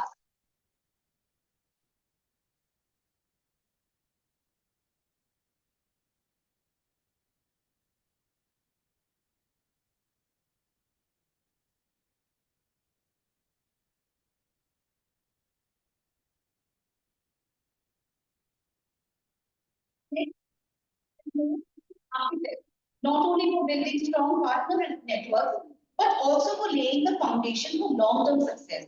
Please welcome Kothai to the stage.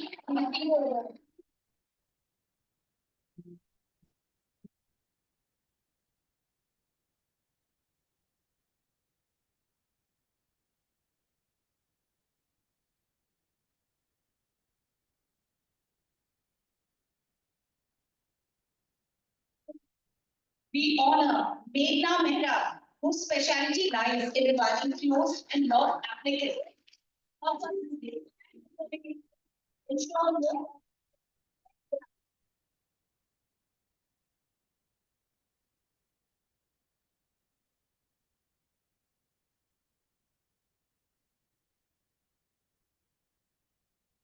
So much, Rob. So moving on to the next category, for that, I would like to invite Jaya. Thank you, Priyanka. So, moving next, we have the next category, soaring eagles. What a name, isn't it? What a code, isn't it? Okay, so the soaring eagles embody vision, resilience, and the spirit to rise above challenges. Each member in this group hasn't just aimed high, they have soared, proving that passion and perseverance turns dreams into reality. With unwavering dedication, they have secured the second highest number of final choices. Creating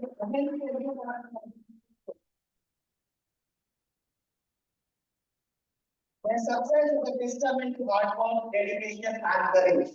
It is my absolute pleasure to welcome Garima Sharma, Regional Manager, University of Birmingham, to present the award. Garima, please.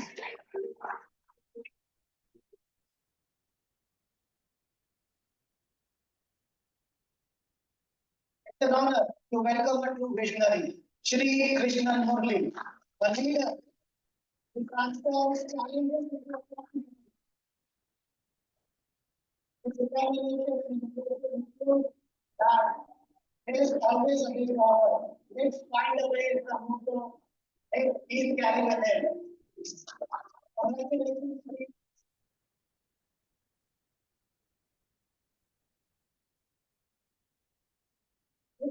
Cheer for an exceptional achiever. Someone who embodies the mantra, turn your me into our way.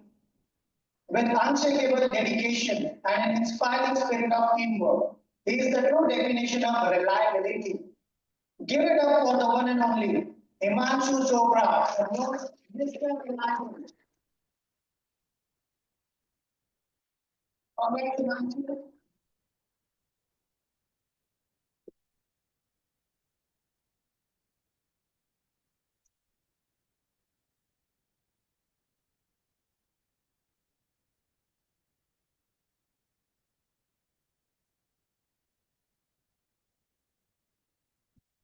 For skills and expertise.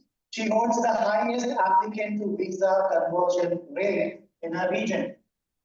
A true icon of success. She's not just the conversion queen, but also Myntra's best customer. Let's say unstoppable Nancy Sakaro. I invite Sumitanshu Kumar to accept this award on her behalf since she could not join us today. We consider Sumitanshu to be our mentor.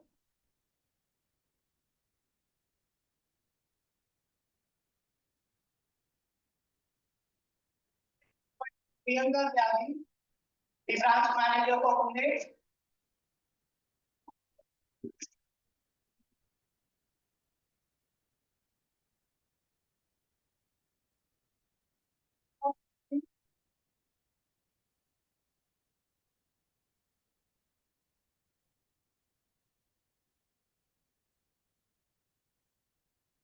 Start today, and it's third back-to-back year that every year she's achieving and receiving this award. So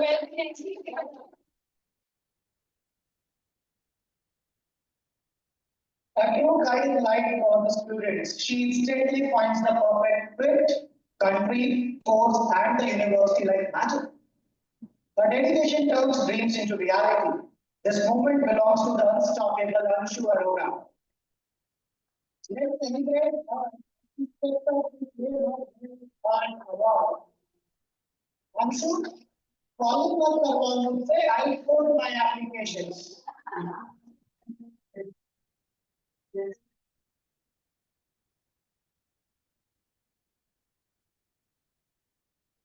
Let's hear for Anshu.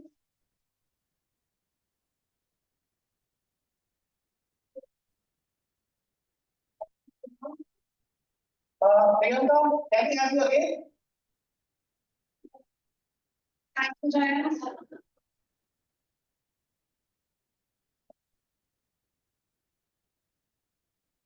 So moving on to the next category of awards, the striking heroines. Powerful and precise, they navigate challenges with unmatched agility, striking with speed and accuracy to achieve success. To present this award, I would like to call on stage Mr. Sanju Dominic from the University of Glasgow.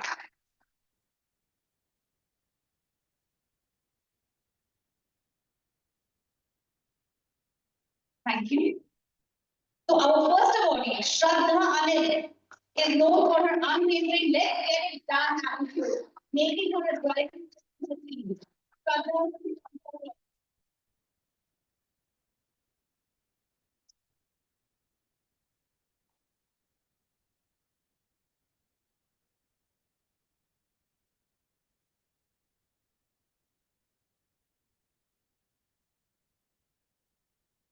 next, we honor Sri Vishnu Vardhan, recognized for his exceptional service with strong partner relationship management.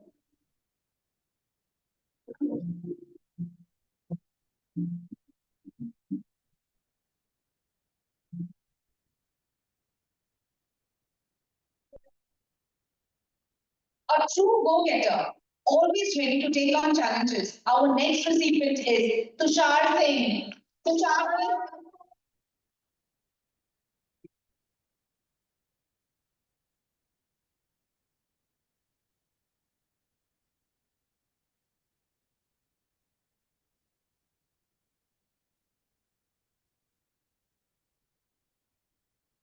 with her talk less, work more mindset, she has been a pillar of efficiency for her team.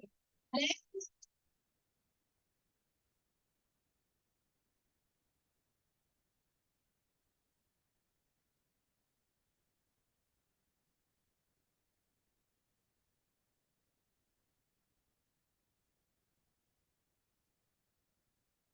go building trust and strong relationships through counseling. We invite Rinku.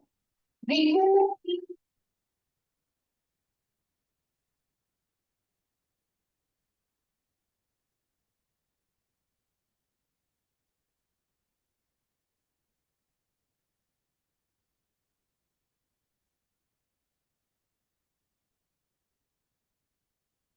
for the dedication to handholding students and delivering exceptional counseling. Our next awardee is none other than Arlene Kaur.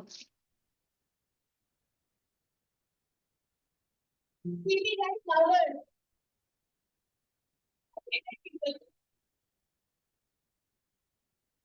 Congratulations, Eileen. Jayant, please come forward. Not for the award though. Okay. Madam, so I'll get one. Okay, moving ahead. The next award category is the Spirited Falcons. Today, we celebrate those who haven't just met expectations. They have soared beyond them like true falcons. Falcons symbolize victory, courage, and vision. And our honorees embody these traits with precision, speed, and unwavering spirit. Their success is driven by dedication and self-belief. To do the honor, please welcome Kate Brennan, International Student Recruitment Manager at the University of Nottingham, to present the award.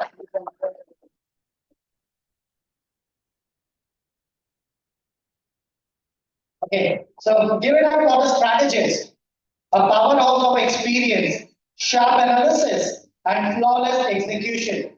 Reena Samnashri. This moment is yours. Please take forward to take this bell or honor. In a popularly used the phrase, "Let's get this done the right away."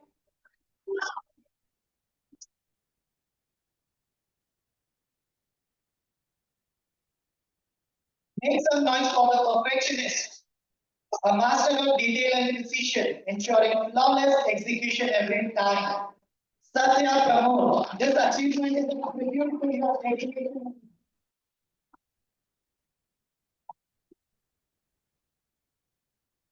Dominating the business, let's it happen.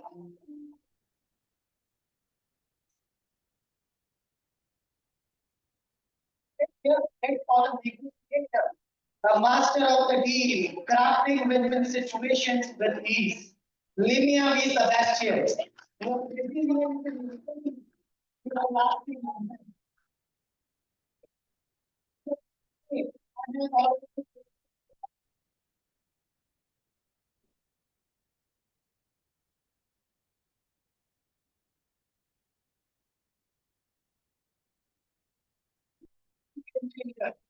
With unwavering dedication and excellence. Gautam Kumar, embodying limitless activity.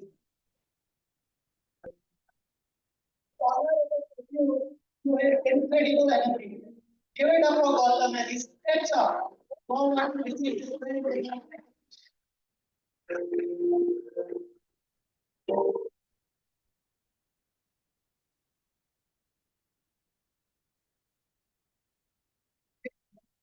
spotlight of true inspiration. Himanshu Pandey. With an insightful counseling and Why does the state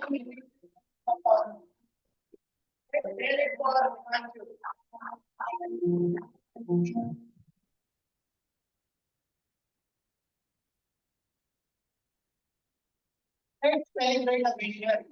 Akita, with a gift of connecting hearts and making dreams crispy, he turned words into magic. Grown as the word mixer, to weave languages into something extraordinary. Akita, this moment is yours.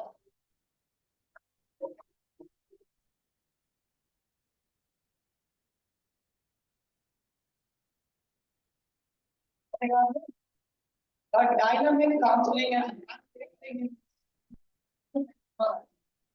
I believe I have some more to say. Contributing an impressive 32% to the bank's FCI numbers. Timothy proved that success is fueled by skill, education, and passion. A mantra is let's make it happen.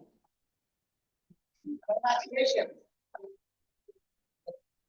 Again, and again. Over to you, Priyanka. Thank you, Jayant. So, keeping on the excitement on, our next category of awards is the Resourceful Sparrows. Resourceful Sparrows, a tribute to those who embody diligence and resilience. These individuals rise above adversity with unwavering determination and achieving success through sheer perseverance. To present this esteemed award, I invite Mr. Avdesh Kumar Sharma from IDFC Bank.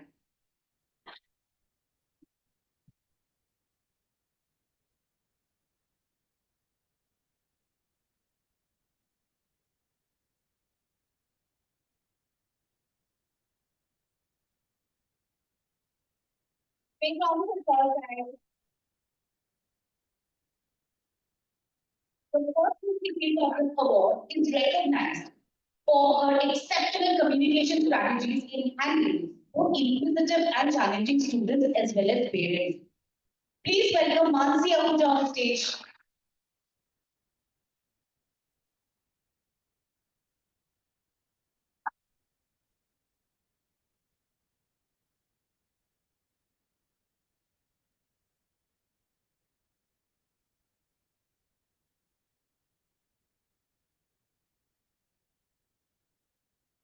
Congratulations, Mansi.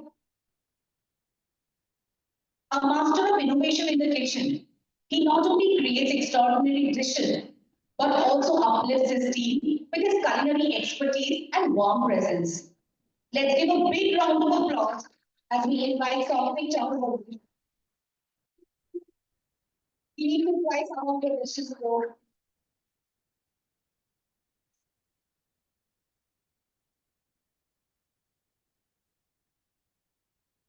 Congratulations.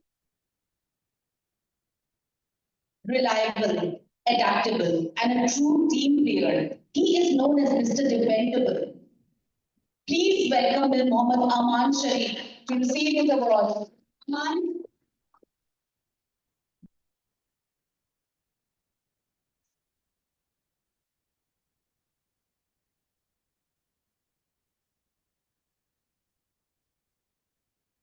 And with a commitment to excellence and a strong ability to define value in everything she does. She consistently delivers outstanding results. Please join us in congratulating Priyanka Roy. Priyanka, we invite you to the stage, please.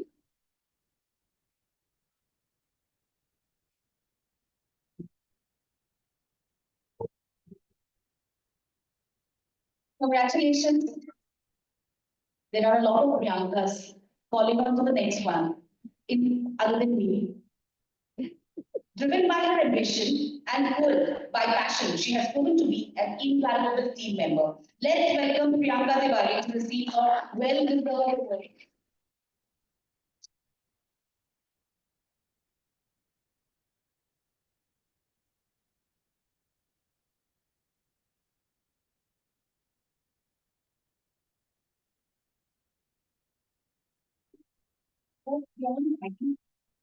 She transforms aspirations into achievements. She not only shapes futures, but also motivates her peers. Please welcome Nilofer Sheikh.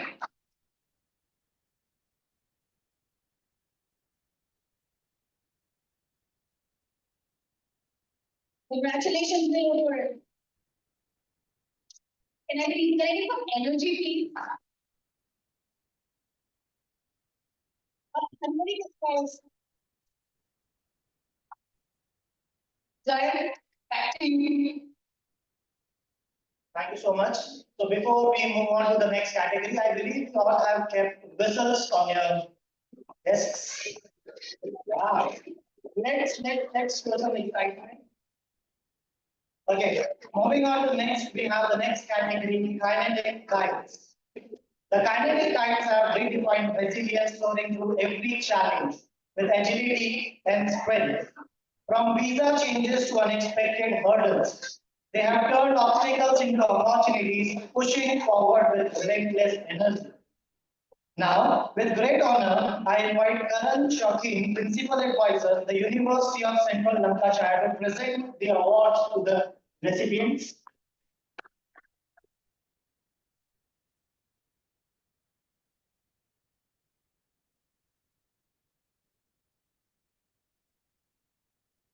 Empathy is the definition of trust and unwavering support. With empathy, precision, and a deep commitment to success, she doesn't just counsel, she empowers. Her superpower, building unshakable trust. Let's give a thunderous applause for an incredible opportunity.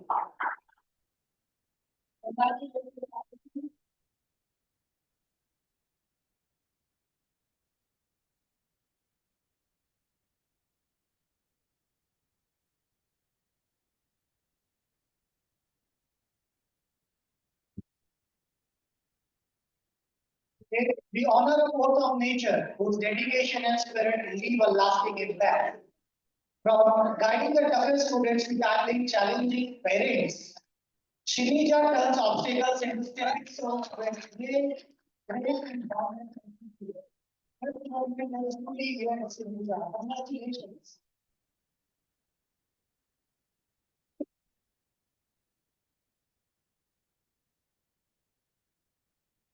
With unstoppable passion and an unshakable spirit, she tackles every challenge head on, inspiring everyone in her path. Let's light up the room with applause and love as we welcome the incredible Jagrati Fargeshi to the stage.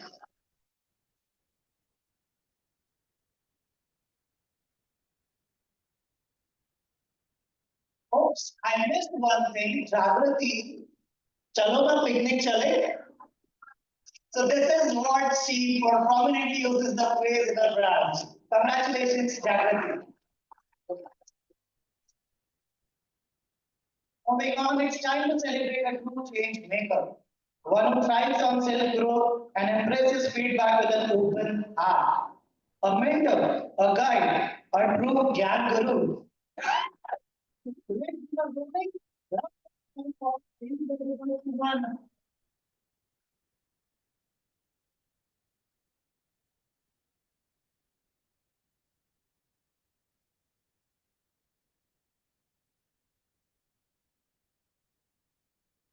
He is a mentor, a guide, and a true catalyst for success. With her deep student connections and unwavering belief that slow and steady wins the race, Ashwini Kasurde turns aspirations into achievement. Let's give her a tremendous hand at today's birthday. Congratulations, Ashwini.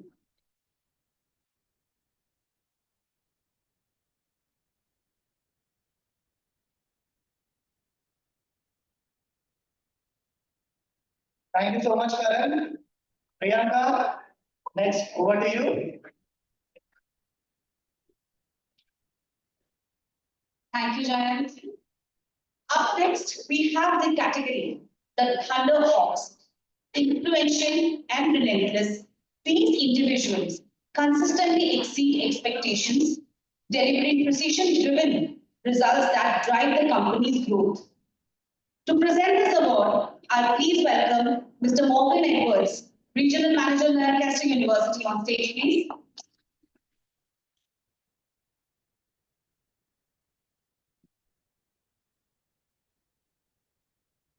Our first awardee is a true embodiment of resilience and excellence, overcoming every challenge with determination. Please welcome Harsh Saini to receive his award.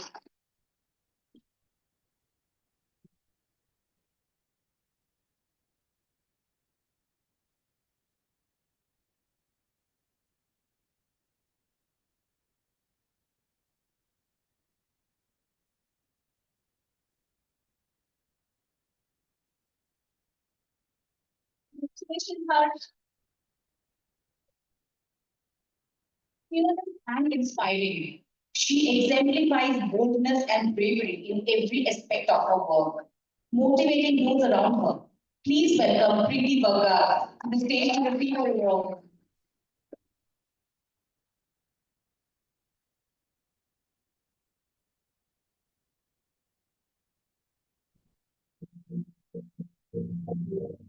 Congratulations, Preeti. Known for her ability to personalize student engagement for maximum impact, we now invite Dakshata Kadam to come forward and receive her award.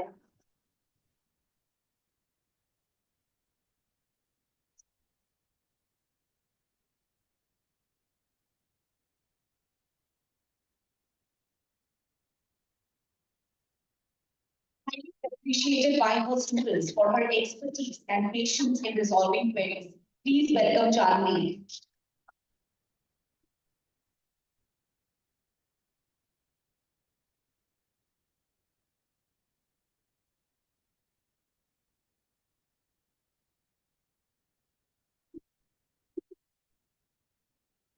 Recognized for her calm and composed approach to work, never letting stress get the best of her, is none other than Ranjana Pandey.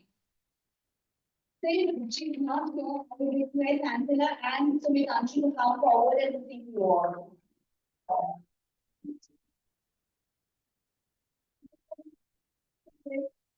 And congratulations.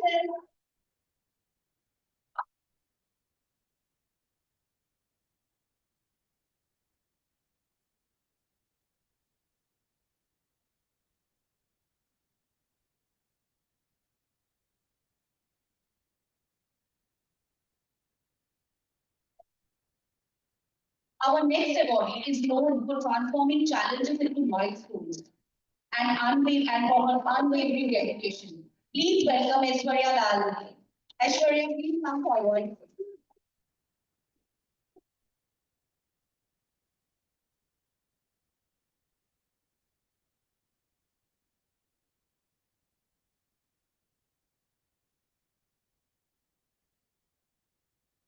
Finally, our last awardee in this category is known for her strong interaction and unwavering commitment. Prantika Das. Congratulations, Prantika.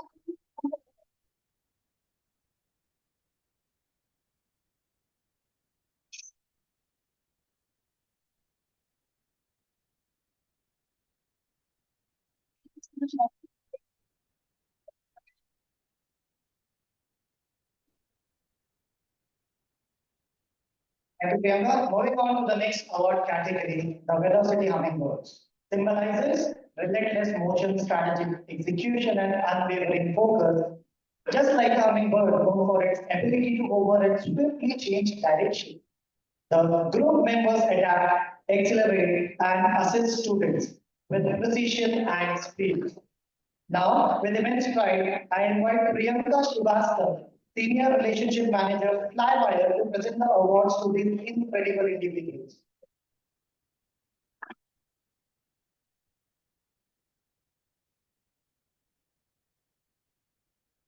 Coming ahead, she is more than an inspiration. She is a mindset sway. With passion and dedication, she fuels ambition and turns dreams into reality. Let's give a roaring applause for the incredible Chitra as she claims.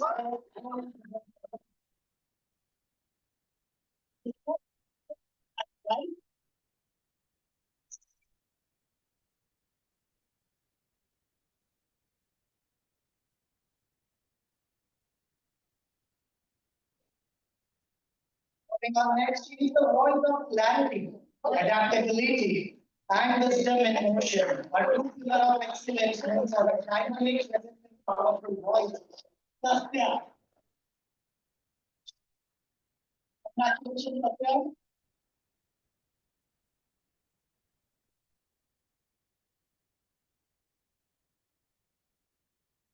Okay, moving on next.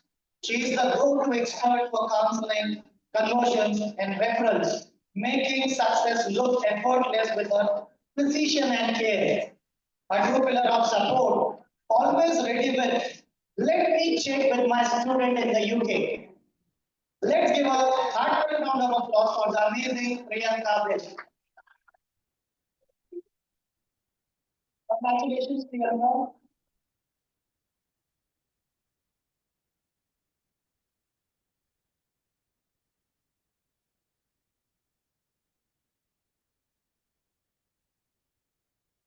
With her expert counseling and unwavering dedication, Ghazal turns challenges into opportunities, ensuring every student feels heard and empowered. Living by her mantra, every day better than the last. She is a true force of change. Let's give her a warm and thunderous welcome. Congratulations, Ghazal.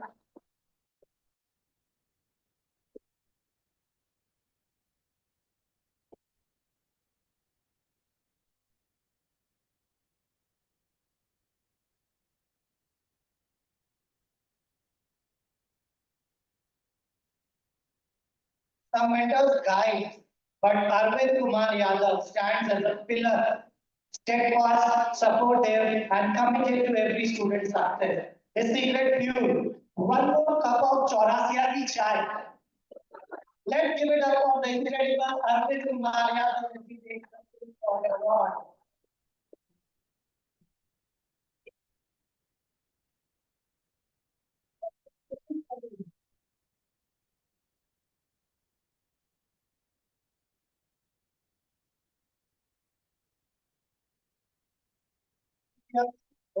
Priyanka Barua. See, I told you Priyankas have superpower. Already it's in the name. And now we will move on to our next category. The blazing kingfishers. Known for their vibrance, sharp instincts, and unwavering determination, these individuals dive head first into challenges and emerge victorious. To present this award, I would like to invite Shweta Jain from Credila. Shweta, please come over to the stage, please. Come in, please.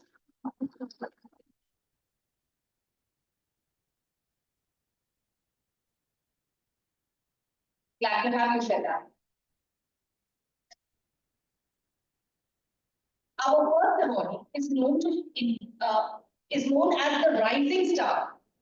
She has been the most consistent, focused, and hardworking performer for our team. Please welcome Sadhukta Safri to receive her award.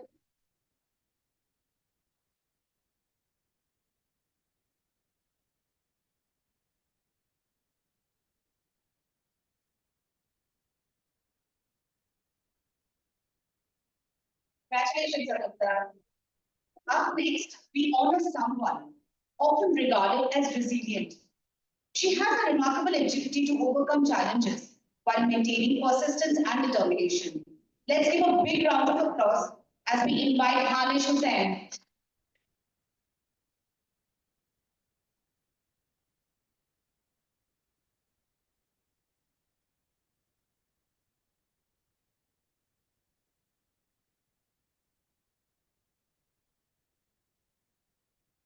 The next recipient is known for her exceptional rapport building skills. Her deep knowledge of UK destination enables students to make very informed decisions about their future. Please welcome Kalpana Sunil Panda to accept her award.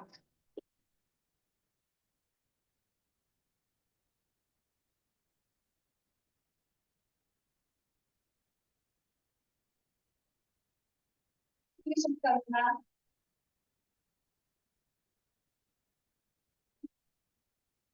Our next awardee embodies the spirit of rising above one challenge at a time. She believes in a steady step-by-step approach to overcoming obstacles and achieving milestones. Let's hear it for Rajashri Devi as she comes forward to receive her award.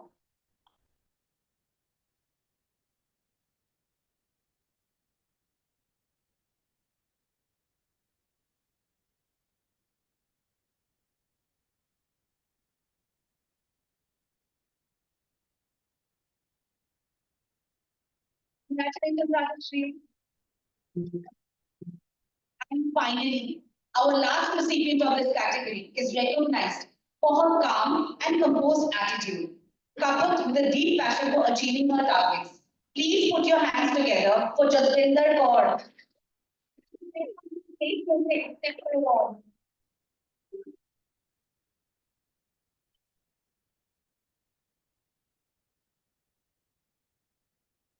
Congratulations. So, Jayant, Thank you so much, Priyanka. Okay. This is the last category of award of the day in terms of individual awards, right? Moving on, the categorization is Oracle Rounds. Wise, insightful, and strategic are more than leaders. They are guiding stars, helping their team soar with vision, wisdom, and heart. They don't just meet targets, they exceed them. Being an oracle out means seeing beyond numbers, leading with grace, and inspiring with purpose. And now it is my honor to invite Ross Wainwright, Director of Partnerships on campus, to present the award to these incredible individuals.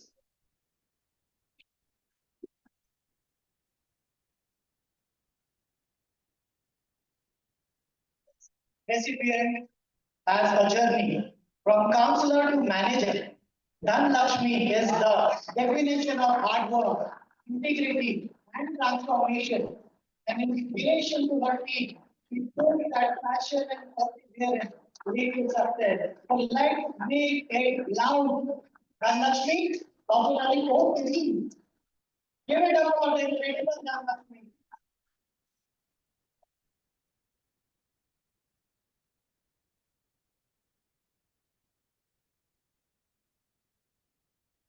A true visionary always stands tall. Bindu Jaydev empowers, inspires, brings people together with unwavering support. Her mantra, get it done. And she's always done. Congratulations, Bindu.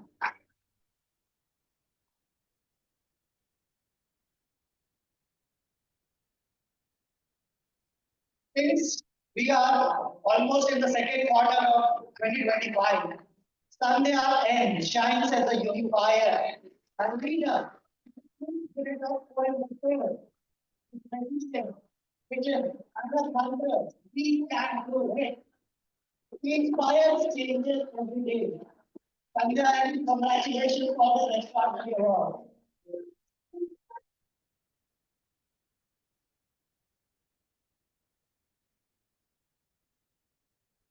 Calm, composed, with a sharp eye for detail and unmatched expertise. Kiran Negi sets the gold standard in student guidance. As the government expert, she brings clarity, clear and unwavering support and vision. Congratulations, Kiran.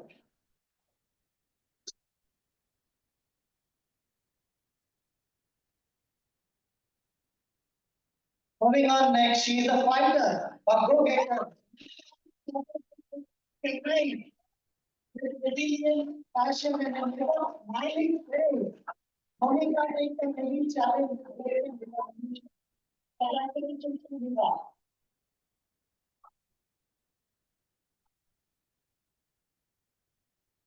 Thank you so much. Moving ahead, let me hand over to Charles for team awards.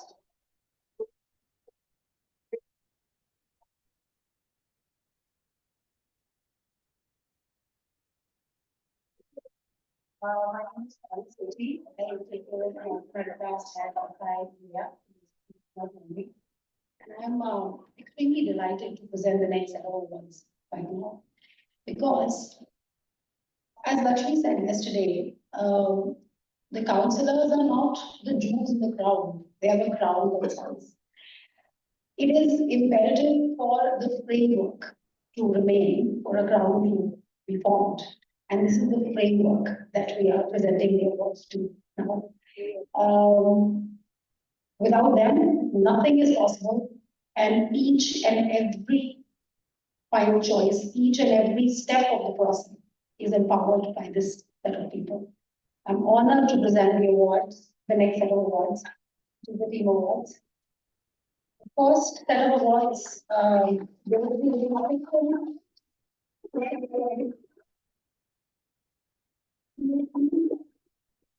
Please follow once we are making awards. We present the awards to Nidhi, Stars, Pooja, Grace, Ashton, and these factors like master strategists process every observation.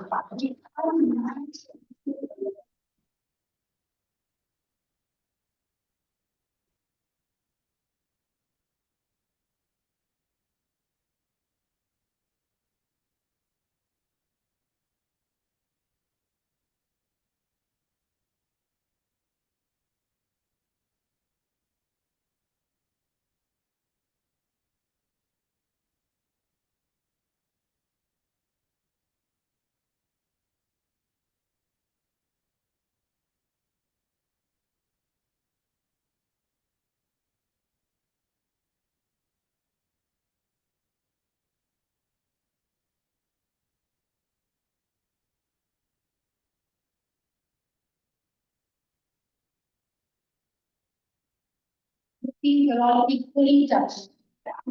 Congratulations to you for building this rock quality. Congratulations.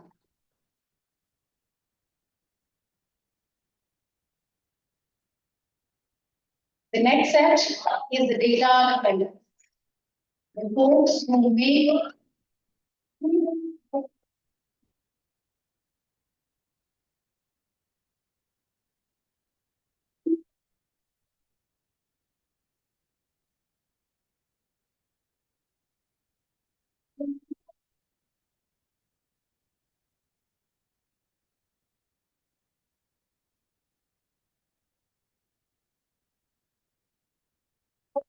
target information, ensuring everyone stays on track and follows out.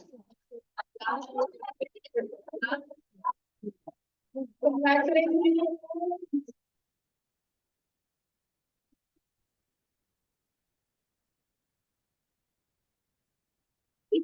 Each student from a bird's eye perspective.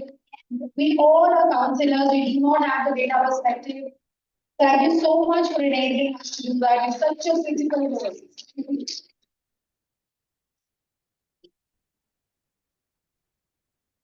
Next up, steel bearers. Reliable, steps up. They safeguard our partners' interests, care, and efficiency. May I please have on stage our key bearers,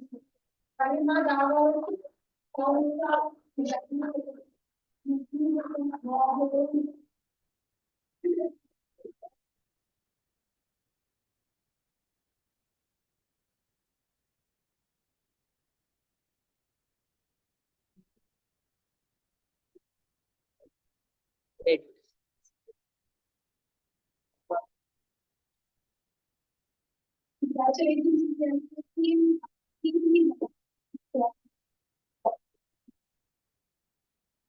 Next up, is something very close to my heart.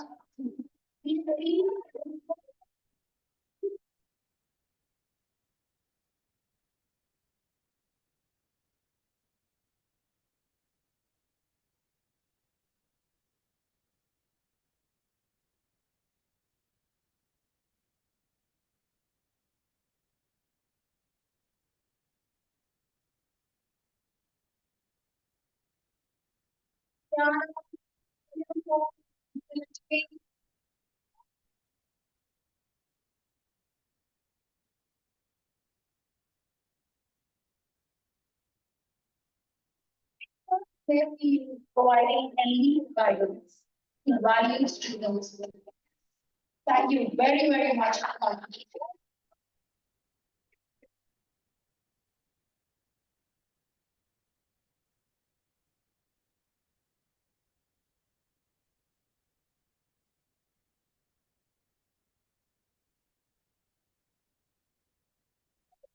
Thank you, Taru. So there is a message from our senior Meher Taban. Though she could not join us, but yes, she had said thank you from the bottom of her heart. Although she wanted to, but she could not make it. But yes, this is again for the work, effort, guidance which Meher is empowering. Meher ma'am, this is for you.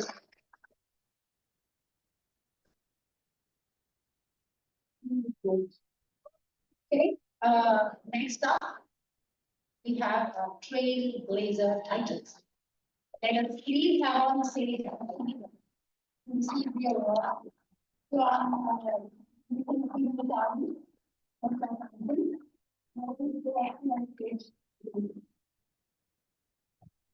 I think the powerhouse of impact, giving remarkable results through his individual way.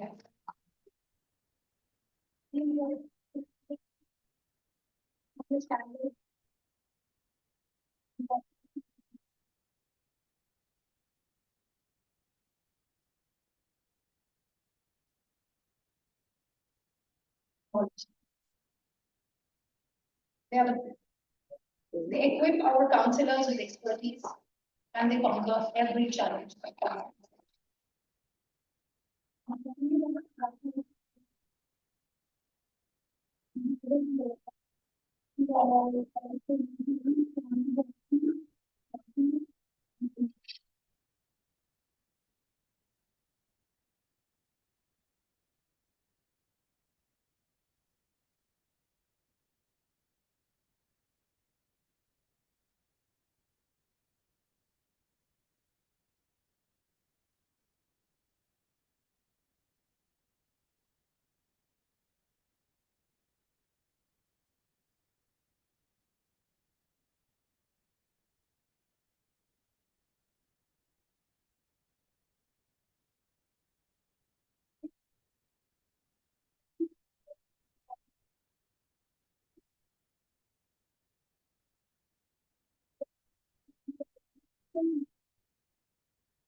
Excuse me, I am taking liberty to share something important, and this one is very personal. So, my dad has left behind a room full of trophies. He was a decorated wrestler. And when I was a child, I always used to look at those trophies and I used to think, will I ever get something like this? Incidentally, I never got even a single one. And whenever I get an opportunity to hand over a trophy like this, I always think wherever he is, I hope he looks at it as a fair trade. So thank you very much for this opportunity. Thanks a lot. And also, I've seen that you guys, Jan, Dev and Charles, they have had a lot of energy to the event. So hats off and a big round of applause for all of you.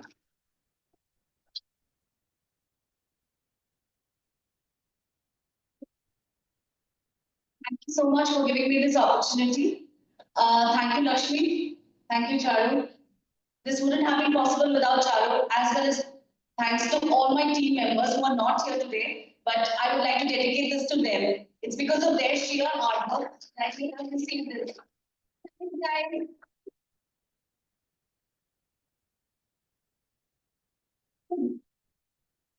So we're done with the set of awards I'm supposed to present. I hope all of you had a super enjoyable, empowering, connecting, inspiring day ahead. Good afternoon, everybody. Over to Priyanka. Thank you.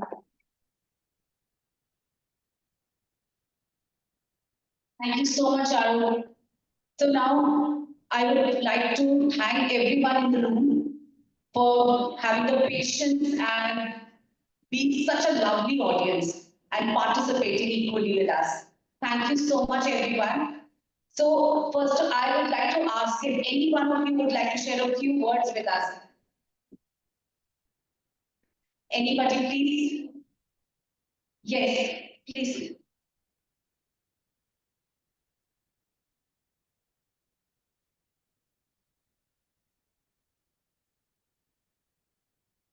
So we have Sumant with us. Thank you very much. And I'm feeling a bit nervous and also a bit excited as well. This is the first award that I received in my life, and I don't know.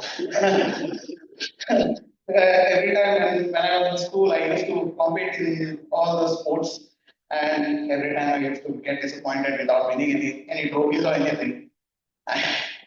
And I'm just out of words, but I just wanted to express this. I'm really thankful to everyone who are gathered here, especially the team that I work with is phenomenal, and it's always like every day. The good thing about this particular role is we learn and we earn. So the learning, as we keep learning, probably the earning thing keeps adding up to our kitties for sure. So thank you very much for giving me an opportunity to talk. And I'm very happy and excited as well. Thank you. Thank you, excited.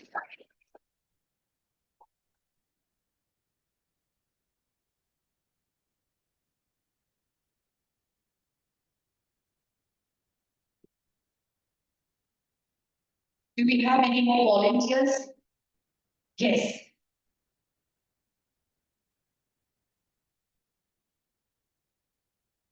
Hi everyone, hope you all know me, Satya from Bangalore. And it's a great platform that we received an award, and I would like to thank Lakshmi ma'am as well as Pooja and our colleagues who are here. So this is a very unforgettable moment. This is something it makes us really a great forward, achieving more numbers looking forward. And I would like to thank everyone. Thank you.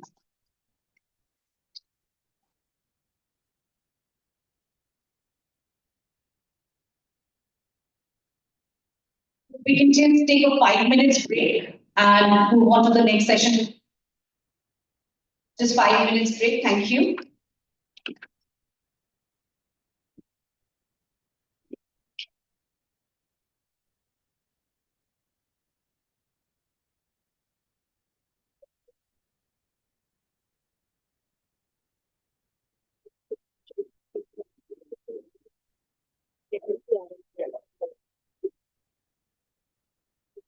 Yeah.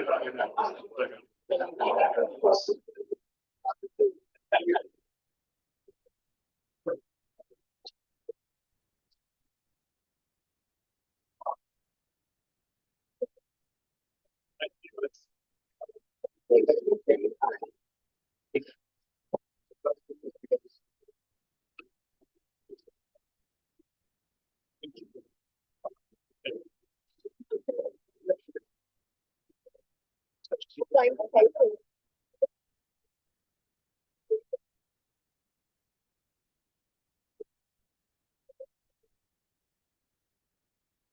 helpful. He needs to look at.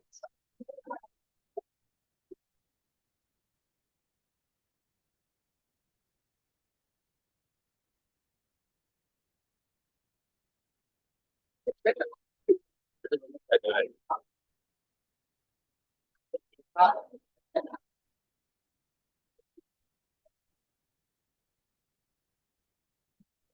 not very helpful. He needs to check into the institution for each of the respondents. Yeah, right. So he's checking the constitution with hospital cases. He's stuck for.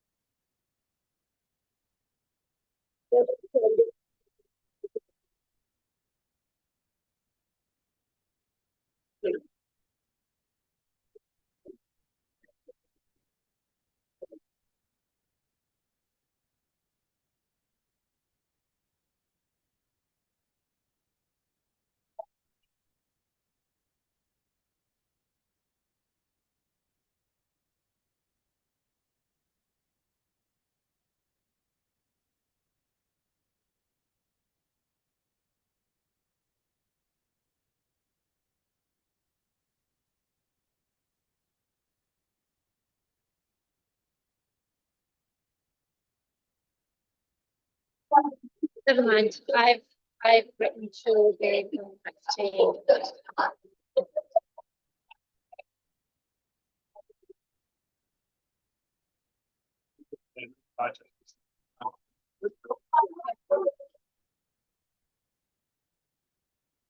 Yeah, exactly.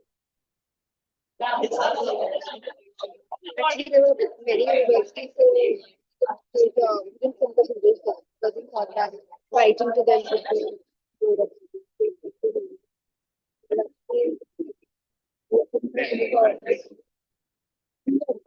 I think then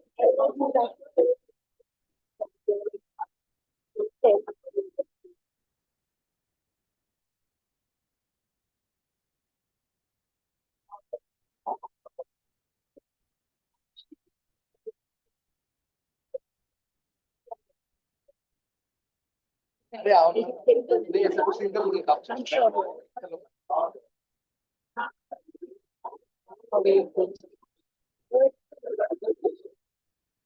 Yeah, okay. I mean, I'm sure we don't feel it.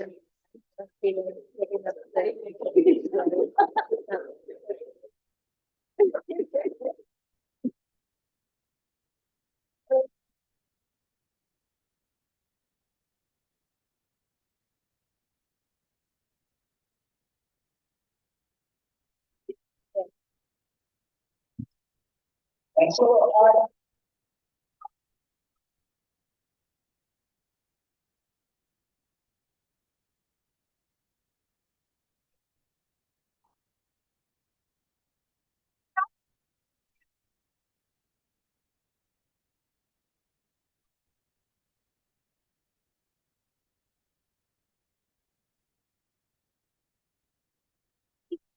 Good job.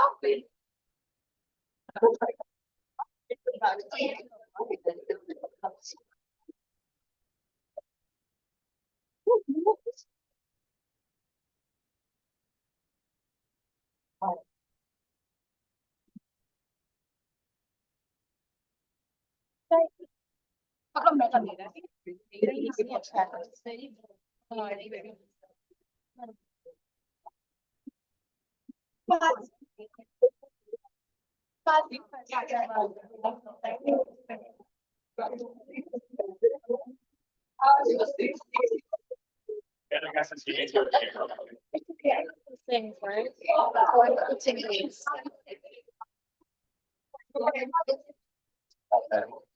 Thank you.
Rajni's answer this question.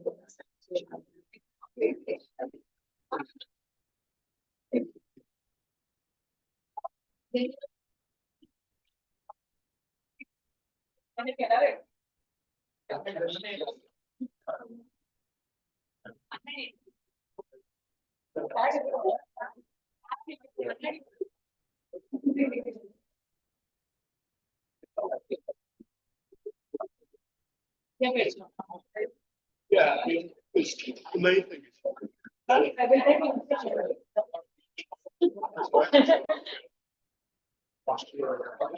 Hello. யாராவது கொடுக்குற மாதிரி வேணுமா உங்களுக்கு?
मेरा phone मेरे bag में है ना।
No.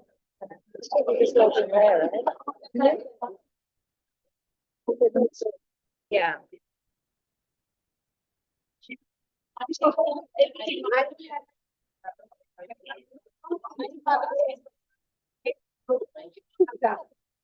I think the breakfast is moving.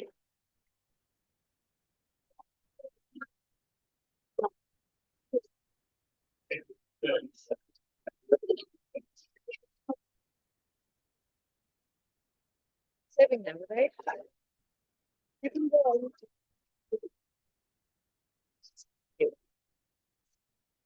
Eating this or something else to eat. Probably not most healthy thing, right? I know. Maybe I could have brought. I have this small.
Very good job, Jeff.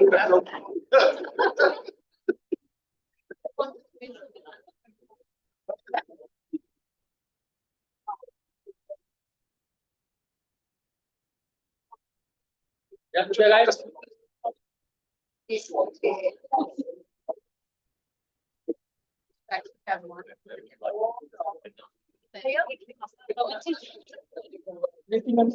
अच्छा प्रीति का जी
Thank you, guys.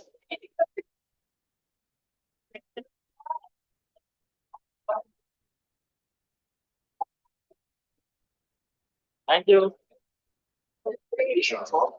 We're not leaving you yet. Thank you.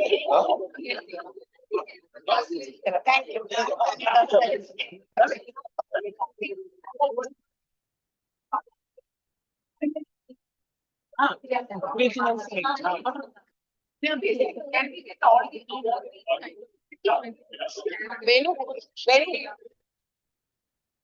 wait, start. Monica.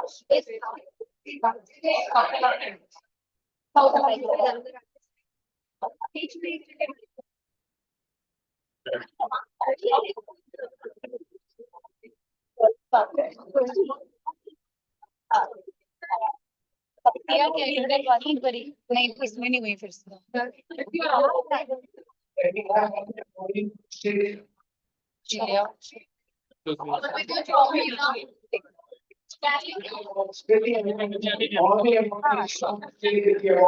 Practically the whole. Yeah.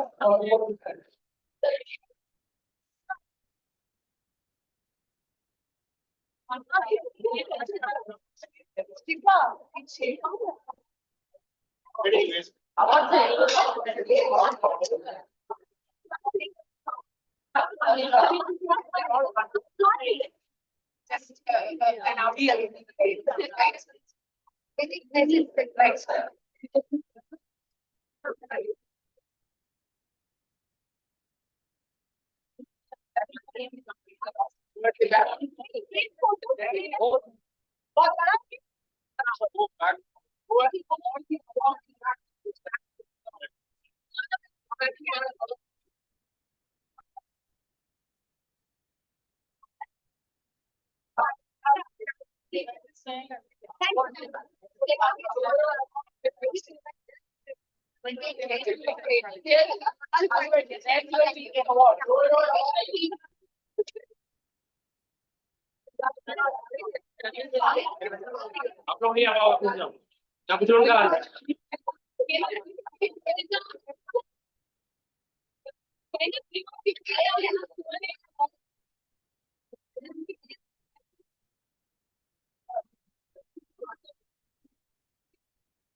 आप बैठ सकते हैं आप नहीं आ रहे sir अब आपको बताना पड़ेगा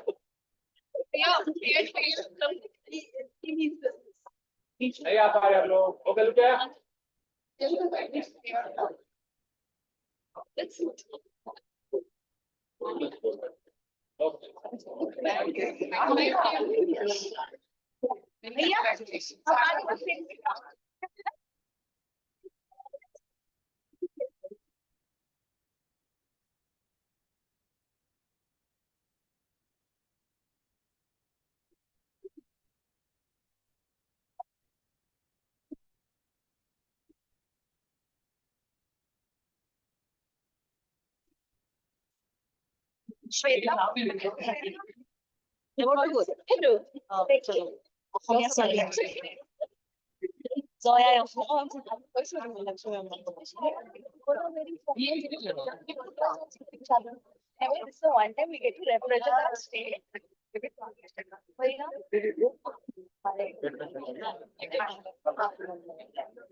Yes.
Excuse me. Yes.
Hello all.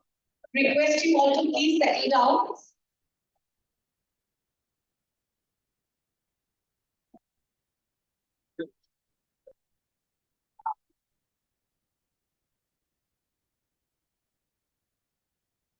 Guys, kindly be back to your seats. We are starting the next part of the session.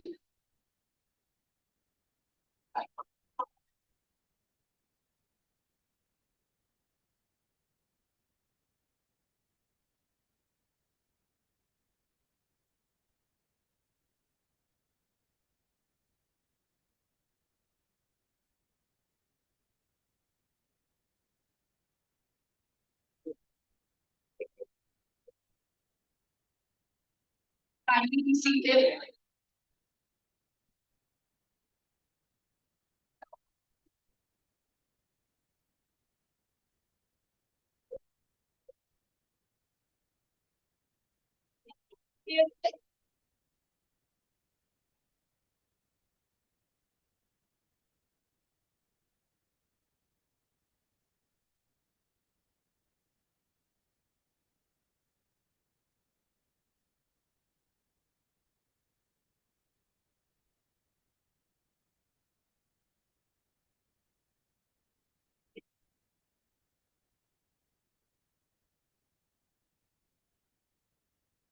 So shall we move to the next part of the session?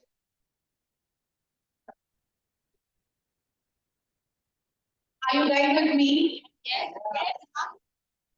Thank you. So moving on to the next part of the session, I would like to invite our National Sales Director, Mr. Rakesh Kumar Sharma, for the presentation. The stage is yours.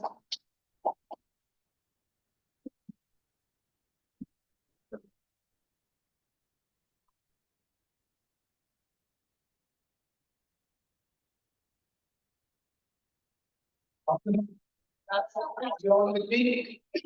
We can't hear you. In sound? Sound?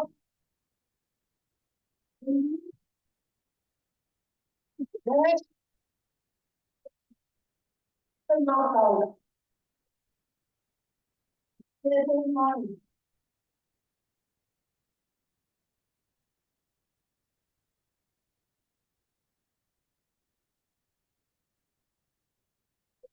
Congratulations to all the award winners. You guys are awesome. You work very hard, and I really appreciate all the hard work which you do every day. Being in the front is not easy. You face most of the times the bullets which come all the time. So kudos to all of you. Really appreciate the hard work which you all do. Let's clap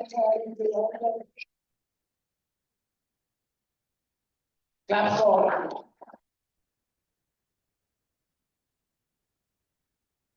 Communication team, support team, the Delhi team, Noida office team. Good work.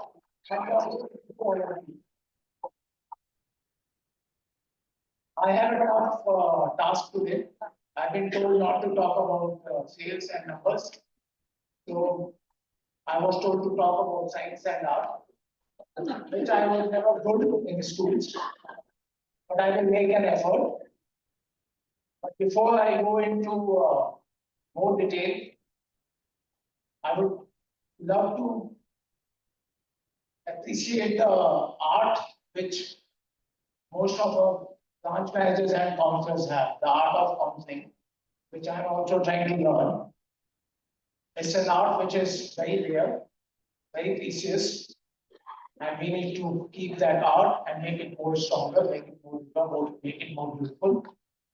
There's one more art which I want to talk today before lunch, which is art of cooking.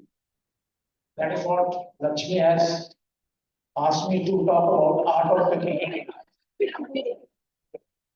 And I've been struggling with this. I'm not a good cook. So I went unless instead every information is available on internet. So I did some work on the internet. I found a video which I want all of you to see.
You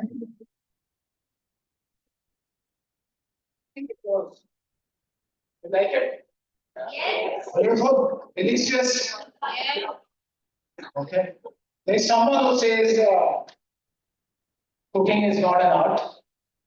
She strongly believes cooking is a science. And she is willing to accept that there's some art at the end, which is the dressing and the topping. But at the foundation, it is a science. Natalia, let's listen to her. Hi, I'm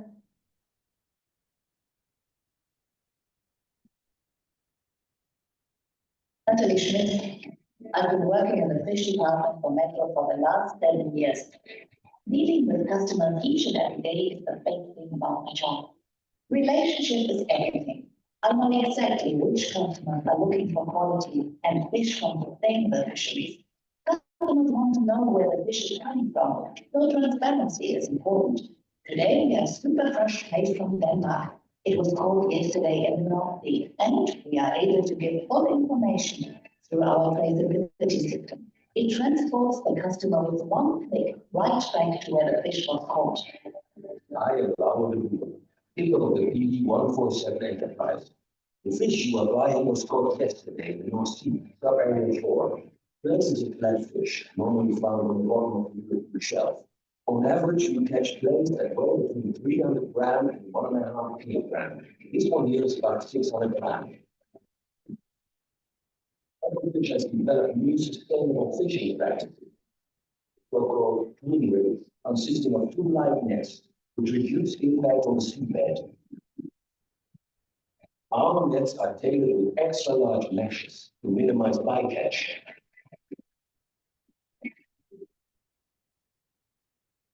As a certified MSP company, we also look out for the preservation of fish stocks for future generations. Make sure there's no illegal fishing.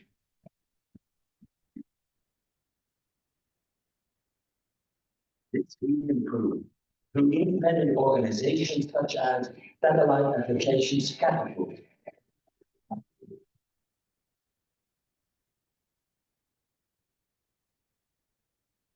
For example, the P147 enterprise is registered and traceable even by satellite.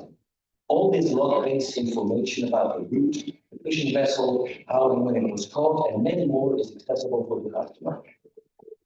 It dates back to 4 months. It was brought to the harbor in Tuborg, Denmark. One important step bringing transparency to the supply chain is at the distribution center, where the fish is put into metal boxes and given a data bar. This data bar stays with the product right through to the customer and is key to the traceability information. From here, the place is brought to our fish platform in Germany, where all the information from Ecofish is routed through the metric system by scanning the data bar. The innovative aspect of this new solution lies in connecting all participants of the supply chain in the cloud. You see, there is a very strong foundation which is based on science behind cooking. And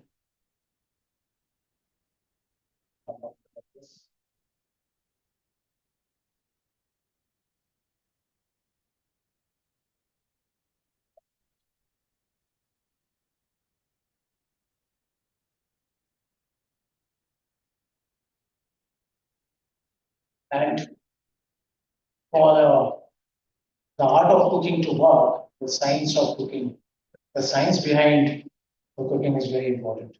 It takes normally 3 days.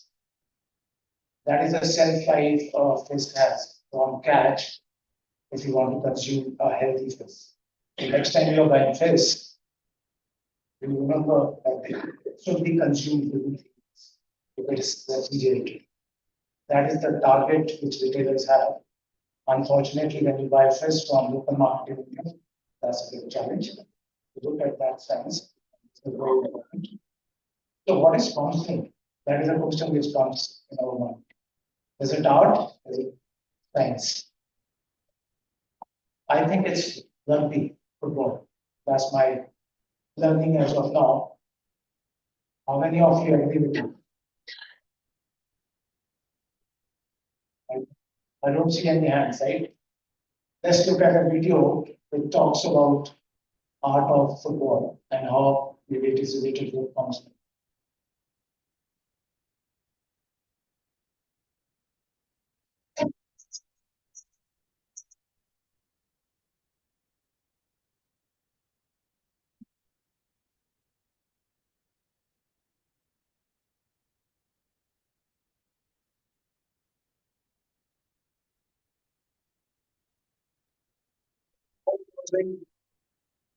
The small and speedy NFL running backs come in many shapes and sizes.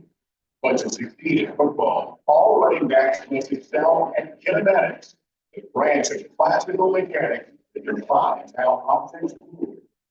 Because kinematics describes motion, it describes everything an NFL running back does basically, which is his motion up the field as he tries to score.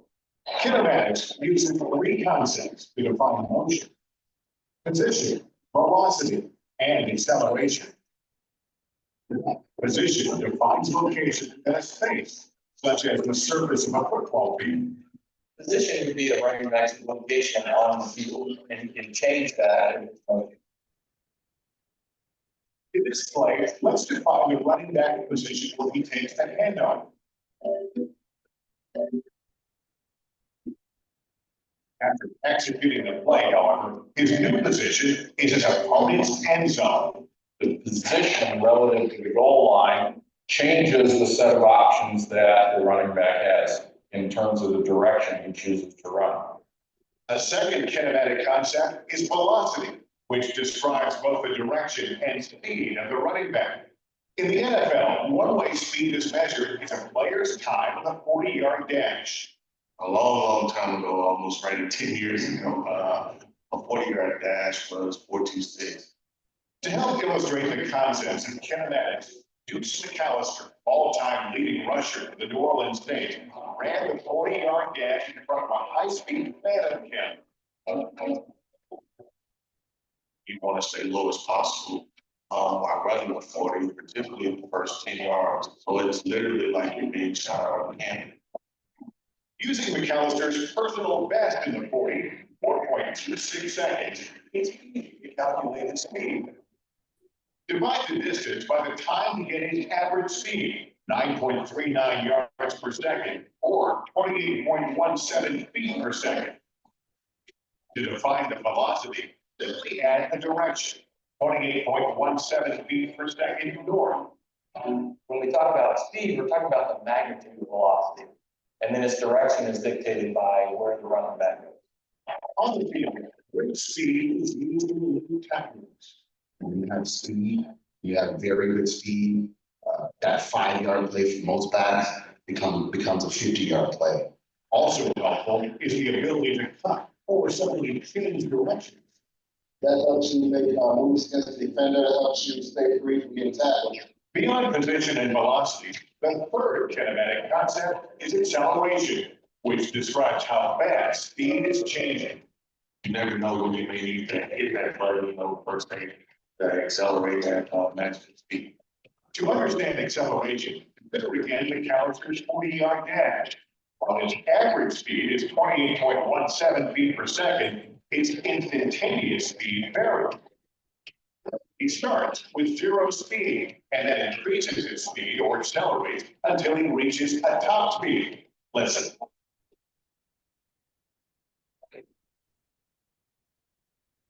So we saw 3 principles: position, velocity, and acceleration.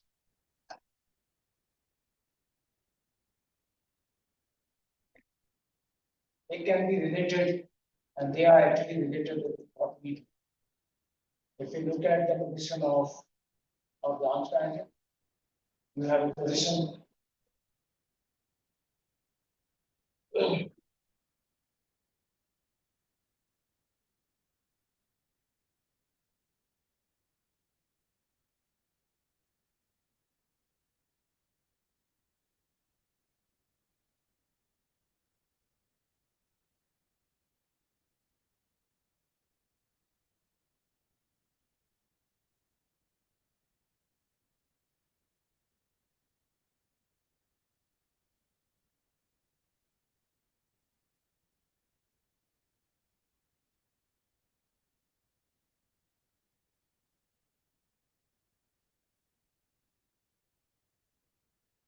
so let's understand position.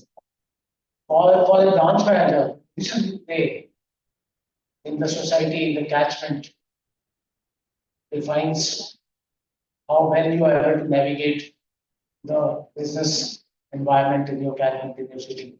How well are you able to compete with other players? How well are you connected in the society with the influencers, with the HNIs, with the clubs? Are you part of every social network? Thus, your ability to get leads optimized. Similarly, for a counselor, what role are you playing? That is what defines your position. Are you playing the role of mentor, friend, coach to a student? And as you saw in the football, you have on moving around. Then only you get the ball. If you are stationary, you are dead. You will never get the ball. Similarly, in a branch office, if you're a counselor, you'll have to play multiple roles with a student. Also in football, you get the ball if you're likable most of the time. Otherwise, the left winger and right winger, the midfielder may not give the ball to right winger, midfielder to left. So it again connects with what we heard in the morning from Mr. Surya. So that is what defines position and that is how it relates with rugby.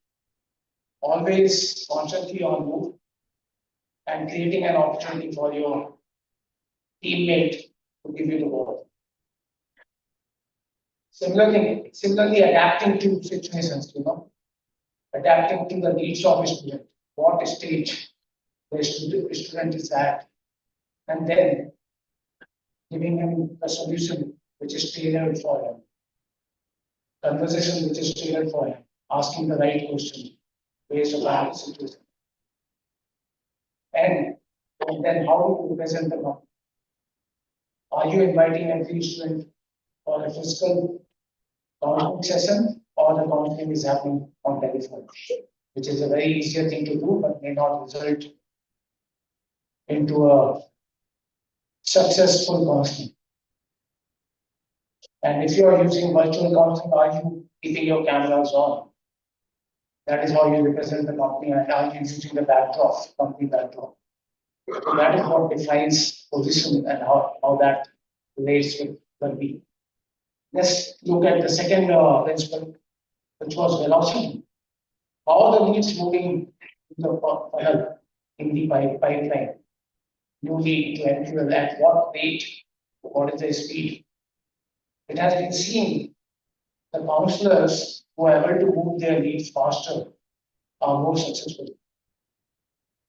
If you stay on one lead for too long, and if you have to stay on MQLs only for too long, you will not have the same success compared to someone who is able to move their leads faster, has a much higher velocity. So similar to what you see in the football. If you are moving faster, you are able to beat your competition. And if you don't move fast, the ball, which is an applicant, it will go to competition. And if you drop the ball, it will again go to competition. Right? So keep that ball intact and move fast. And that is the third principle, which was about acceleration.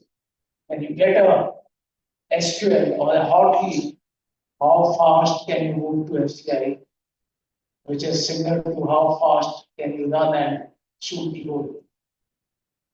If you don't run very fast, give a lot of time to a student, the student may go to next agency and we will lose him. So this is how I thought this is very similar business to playing rugby. Have the ball, nurture that ball, which is your applicant, and then run fast from backfield to midfield and to offensive and then shoot, which is your FCI. So it's science, but a lot of art, which is required at the top, but at the foundation is science. And all of us have to change and drive this change to get the science right. Because if we don't change, we know some of the companies like Nokia, BlackBerry, Kodak, JCPenney, what is common? All of them, they are Fortune 500 companies. They are out of business today because they refuse to change. They thought we are the best. We will not change. Who is Google to tell us what kind of operating system I need to put? I have the best operating system.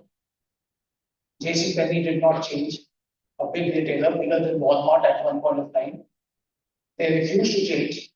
Kodak refused to change, never adopted digital tech. BlackBerry refused to change, and today they are nowhere. So that is a threat which we have.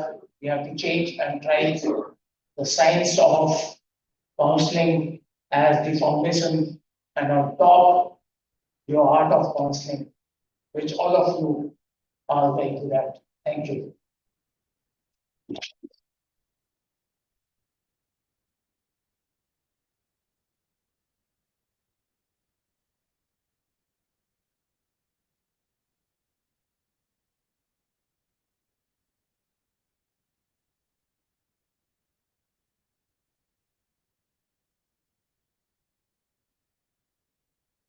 Thank you so much, Rakesh. That was really inspiring. And yes, we believe that our team is doing really well. But having said that, definitely we'll keep all these pointers in mind and we'll move ahead with the next set of activity which we have planned. But I should not say an activity, although after celebrating the outstanding achievements of our top performers, it is an absolute privilege to transition into this insightful address. Today, we have the rare honor of learning from a visionary leader whose contributions have significantly shaped our education landscape in our organization. We are delighted to welcome Mr. Pete Chemel, the Chief Commercial Officer of SI Global. Let's extend a warm and enthusiastic welcome to Mr. Pete Chemel, who will address us online.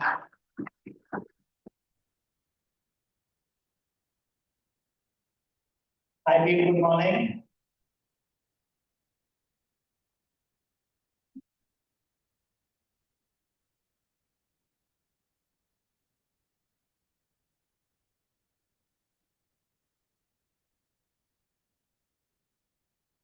Hi everybody, I hope you can hear me. Please type in if you can, because I can't hear you, but good to be speaking with you all today again, and I am sorry not to be there in person. I'm in the London office today, London branch, sunny blue sky, you can see outside. The spring is definitely here. But for those of you who are not there before, I'm Pete Chemel, I'm Chief Commercial Officer here at SI. I work closely on a daily basis with Lakshmi, Rakesh, and other colleagues to support you in making the India branch network a success. You have the most important responsibility in the company, being the counsellors to students who are seeking advice on their overseas education decisions. You're influential in students' choices. Students and their parents place a significant amount of trust in you to give them relevant, good quality and trustworthy advice. You listen carefully to their ambitions, you assess their academic achievements, and you make informed recommendations which can shape those students' futures. You're also in large part responsible for the financial well-being of the company. The work you do to build trust and deliver great counselling engagements translates directly into financial success. The conversion rate you achieve through staying close to your student clients directly drives the commission we receive from universities. Positive word of mouth recommendation from students you advise and support brings further clients to our doors. The initial success of the current referral campaign testifies to what's possible in driving referrals and converting to applicants. Please keep pushing that campaign, and well done to all of you for securing all those referrals in the month of March and in the early days of April. The quality of your counselling has built our sector-leading reputation with our university partners. Whenever I speak to any universities, I'm meeting university later today, they always remark on the quality of our counselling, and India is always top of that list in their feedback.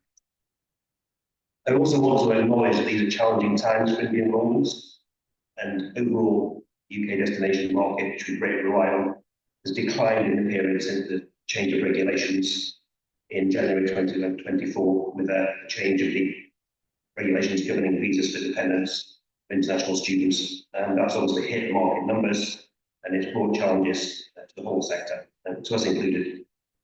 Inevitably, it means our route to success in India will mean we have to win market share from competitors.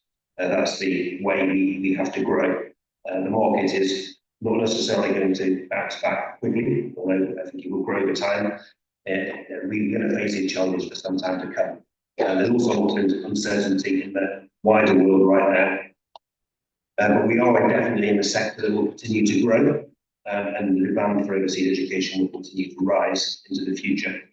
We should be thankful that our business is not affected directly by these latest tariffs in the US, but the resulting economic uncertainty may be a problem for many of our clients. We also have experienced a good deal of internal change, brings many positive advantages, but can also bring challenges as we adjust. We have new managers joining the business, which means new ideas and ways of working. We have changed all the sales process, or many of the sales processes in the last year, giving us much greater clarity on student progress in the pipeline, but it brings with it some issues which enable us to succeed, but also challenging to get people to keep up to date and be compliant with the rules and processes that we've set down. It's challenging to keep CR up to date and make sure that we're on top of that. Thanks for everyone's efforts in pushing towards that goal in the last few months. It's given us a lot more clarity of the pipeline. The new lead qualification approaches we've introduced, this is all about trying to get all the leads more quickly to the branches. Again, it's early days with this, and we're seeing some challenges. We recently changed the approach to managing the alliance team, managed by Madhusudhan. This is a great development, but again, we're adjusting with that. New destinations, Canada, Australia, New Zealand, the US, new destinations, new universities. You've seen some tough conditions in some of those markets, in particular in Canada. I want to especially acknowledge all of you who are specialist new destination counsellors, or who have played an active role in counselling some of your students in Canada, the US, Australia, and New Zealand. It's not always straightforward for an organisation like us to adjust counselling for destinations outside the UK. We've already enjoyed some previous success in Ireland, of course. We are moving from being a UK destination specialist to a UK destination brand to being a true multi-destination agency. So all these changes are definitely opportunities for us, but have also created challenges, and it means we've had to adjust to those changes together. And there is more change to come. I hope it is exciting for you, and you do see the benefits of the effort that everybody's putting in to bring the organisation forward. Definitely want to give you the tools to be even more successful as individuals and as teams. We want to provide you with a stronger platform from which to advise your clients, the students, and their parents. We want to develop the engagement with them. We want to drive better outcomes for the students and for the company. So we know we have a new brand upcoming. I know you may get another preview later today, so I won't be saying anything more on this now. But to underline, it represents a great opportunity in our quest to position ourselves more effectively with market share for the UK and open doors to greater volumes of new destination and UK and Ireland involves truly multi-destination approach, which I think is a great landmark moment, and I look forward to hearing your reaction to that later. A new CRM is planned, underpinned by revised sales and operational processes that will be simpler and easier to use. The current CRM and our current sales processes have been here for a while, and we need to use it now well. It's really important that we do that. But it's clear that there are many improvements that can be made in the way that we manage the student pipeline and support you in counselling, in your counselling branch management roles. As part of that, we're going to simplify and improve the processes that underpin that counselling and student journey, and the new CRM will provide us with all the tools we need to be able to do that. We want to develop even more compelling rewards and recognition programs. Maybe you've seen developments in that area in the past year, and we want to continue to build on that. We want to invest in training and development programs that move beyond just the product and university briefings on their programs and enable counsellors with a wide range of prior experience, whether they're new counsellors or experienced ones, to make further strides forward in your roles and in your careers. We know that AI will change worlds of business and education. Already, to an extent, is starting to do that. Some great new tools available that many of us will be using. We'll also embrace it, and it will support our efficiency and enable us to focus on what we do need humans for, which is active listening, empathy, building relationships, and delivering trusted in-person services. The role of a trusted education counsellor cannot be authentically replicated by an AI agent. In the education sector, with our audience of overseas bound students, people buy from people. And I really believe that's at the heart of the future of the company, that strong counsellors who can build trusted relationships, will give strong quality advice, will be at the centre of our future development. the AI tools will help us in that journey, but they definitely will never replace the need for counsellors face to face with their clients. And it's a better advantage for us to really focus on the fact that we can meet a lot of these students face to face. Thanks for all your tremendous commitment and dedication to your roles. The reason you're gathered here in Delhi, along with colleagues, is because you represent the best of the organisation and you are the star performers within the company. You set an example to colleagues throughout India and across the 40 countries in which SI operates. So with that in mind, I have a request, and whilst embracing individual talents and unique personalities that you all bring to your roles, you do need to drive consistency and best practices. You need to learn about how you counsel students, why you're so successful, and we need to support your colleagues who may have less experience or lower current achievements than you do. So we're working with an external company to develop what we're calling sales playbook, content which will inform future counselling, learning and development programs, as well as programs aimed at helping branch managers develop. So it's really very clearly in this training and development arena that I'd like to get your support because you can show the way to your colleagues and help us with the development of that content. So after the meeting, we'll be choosing a selection of you to request that you can review and feedback on materials that we're developing at the moment to make sure they're fit for purpose, accurate in capturing the best-in-class approaches, and then we capture anything that makes you successful that can be learned by others. It'd be great for you to look at this content that we've initially developed and help us expand it and make sure that it's a fair reflection of how you go about your counselling approach.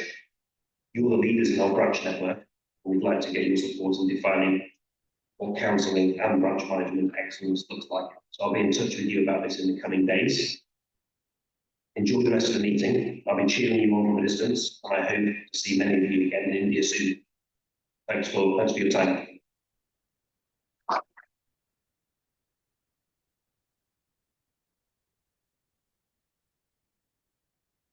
I would like to thank Pete for this inspiration. And I'm delighted that yes, now our organization will focus more on knowledge, learning and development. And I believe that would be the key. Moving ahead, since we have given our heartfelt thanks to Pete, as we celebrate our accomplishments and set our sights on, even the brighter future, it is now my absolute pleasure to welcome someone whose leadership and vision continue to inspire us all.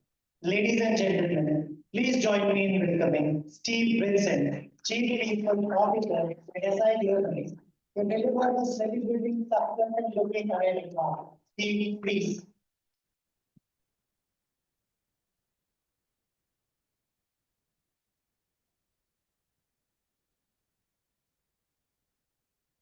Thanks for the warm introduction. Called a visionary. So everyone, what a great morning it's been. Some really inspiring words from Stuart earlier, and also some really powerful insights from both Rob and Rob during the Fireside chat. We're all privileged to be here today to celebrate everyone's success. Congratulations to all of the winners. It's also great to see the amount of talent that we have in the organization. Everyone sat here is real top again. Top people in the organisation. So we're all privileged and great opportunity to be here. As Lakshmi said yesterday evening, we're all making a big difference to SI by recruiting top quality students to our partners. And as we heard earlier, it's the work that you do that actually keeps you in universities and institutions keeps it going, and we all should be entirely grateful to you. Excuse me. Something like this are incredibly important. All too often, we're heads down in our work, doing our day-to-day activities, and we forget to celebrate our success. But it's really, really important that, especially in times when we're seeing market conditions that are great, and we're seeing really challenging opportunities for us to work with. So what I'd encourage you all to do is to bifurcate your team meetings going forwards. Make sure you spend some time celebrating your wins. They don't need to be big wins. Just do this all the time. Celebrate small things that you've achieved, whether it's in your work life or personal. But really celebrate your success. It's really important that we do that. And I'd encourage you all to get involved. I'd also encourage you all to use the Darwin Box 5 module to call out other people in the organisation, call out your successes as well. So please do the needful, get involved in that, and make sure that we see some real progress.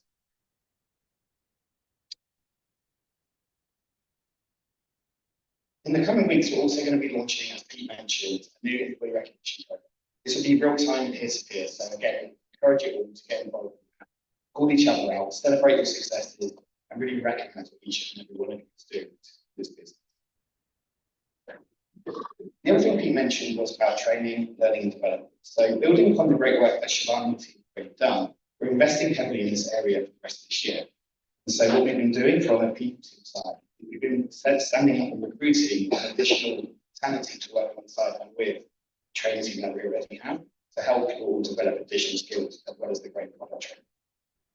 A new head of training and development will be joining us shortly in June, and she'll be developing new programs to really help you all develop further, to help you go to the next level.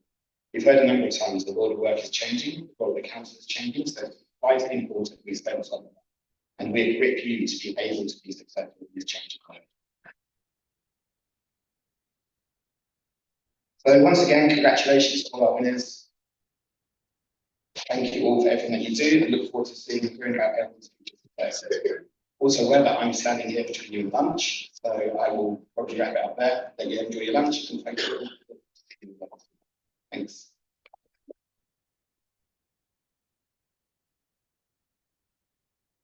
Thank you so much, Steve. And indeed, yes, the launch of Darwin Box under your presence is truly remarkable, and it is working well with us.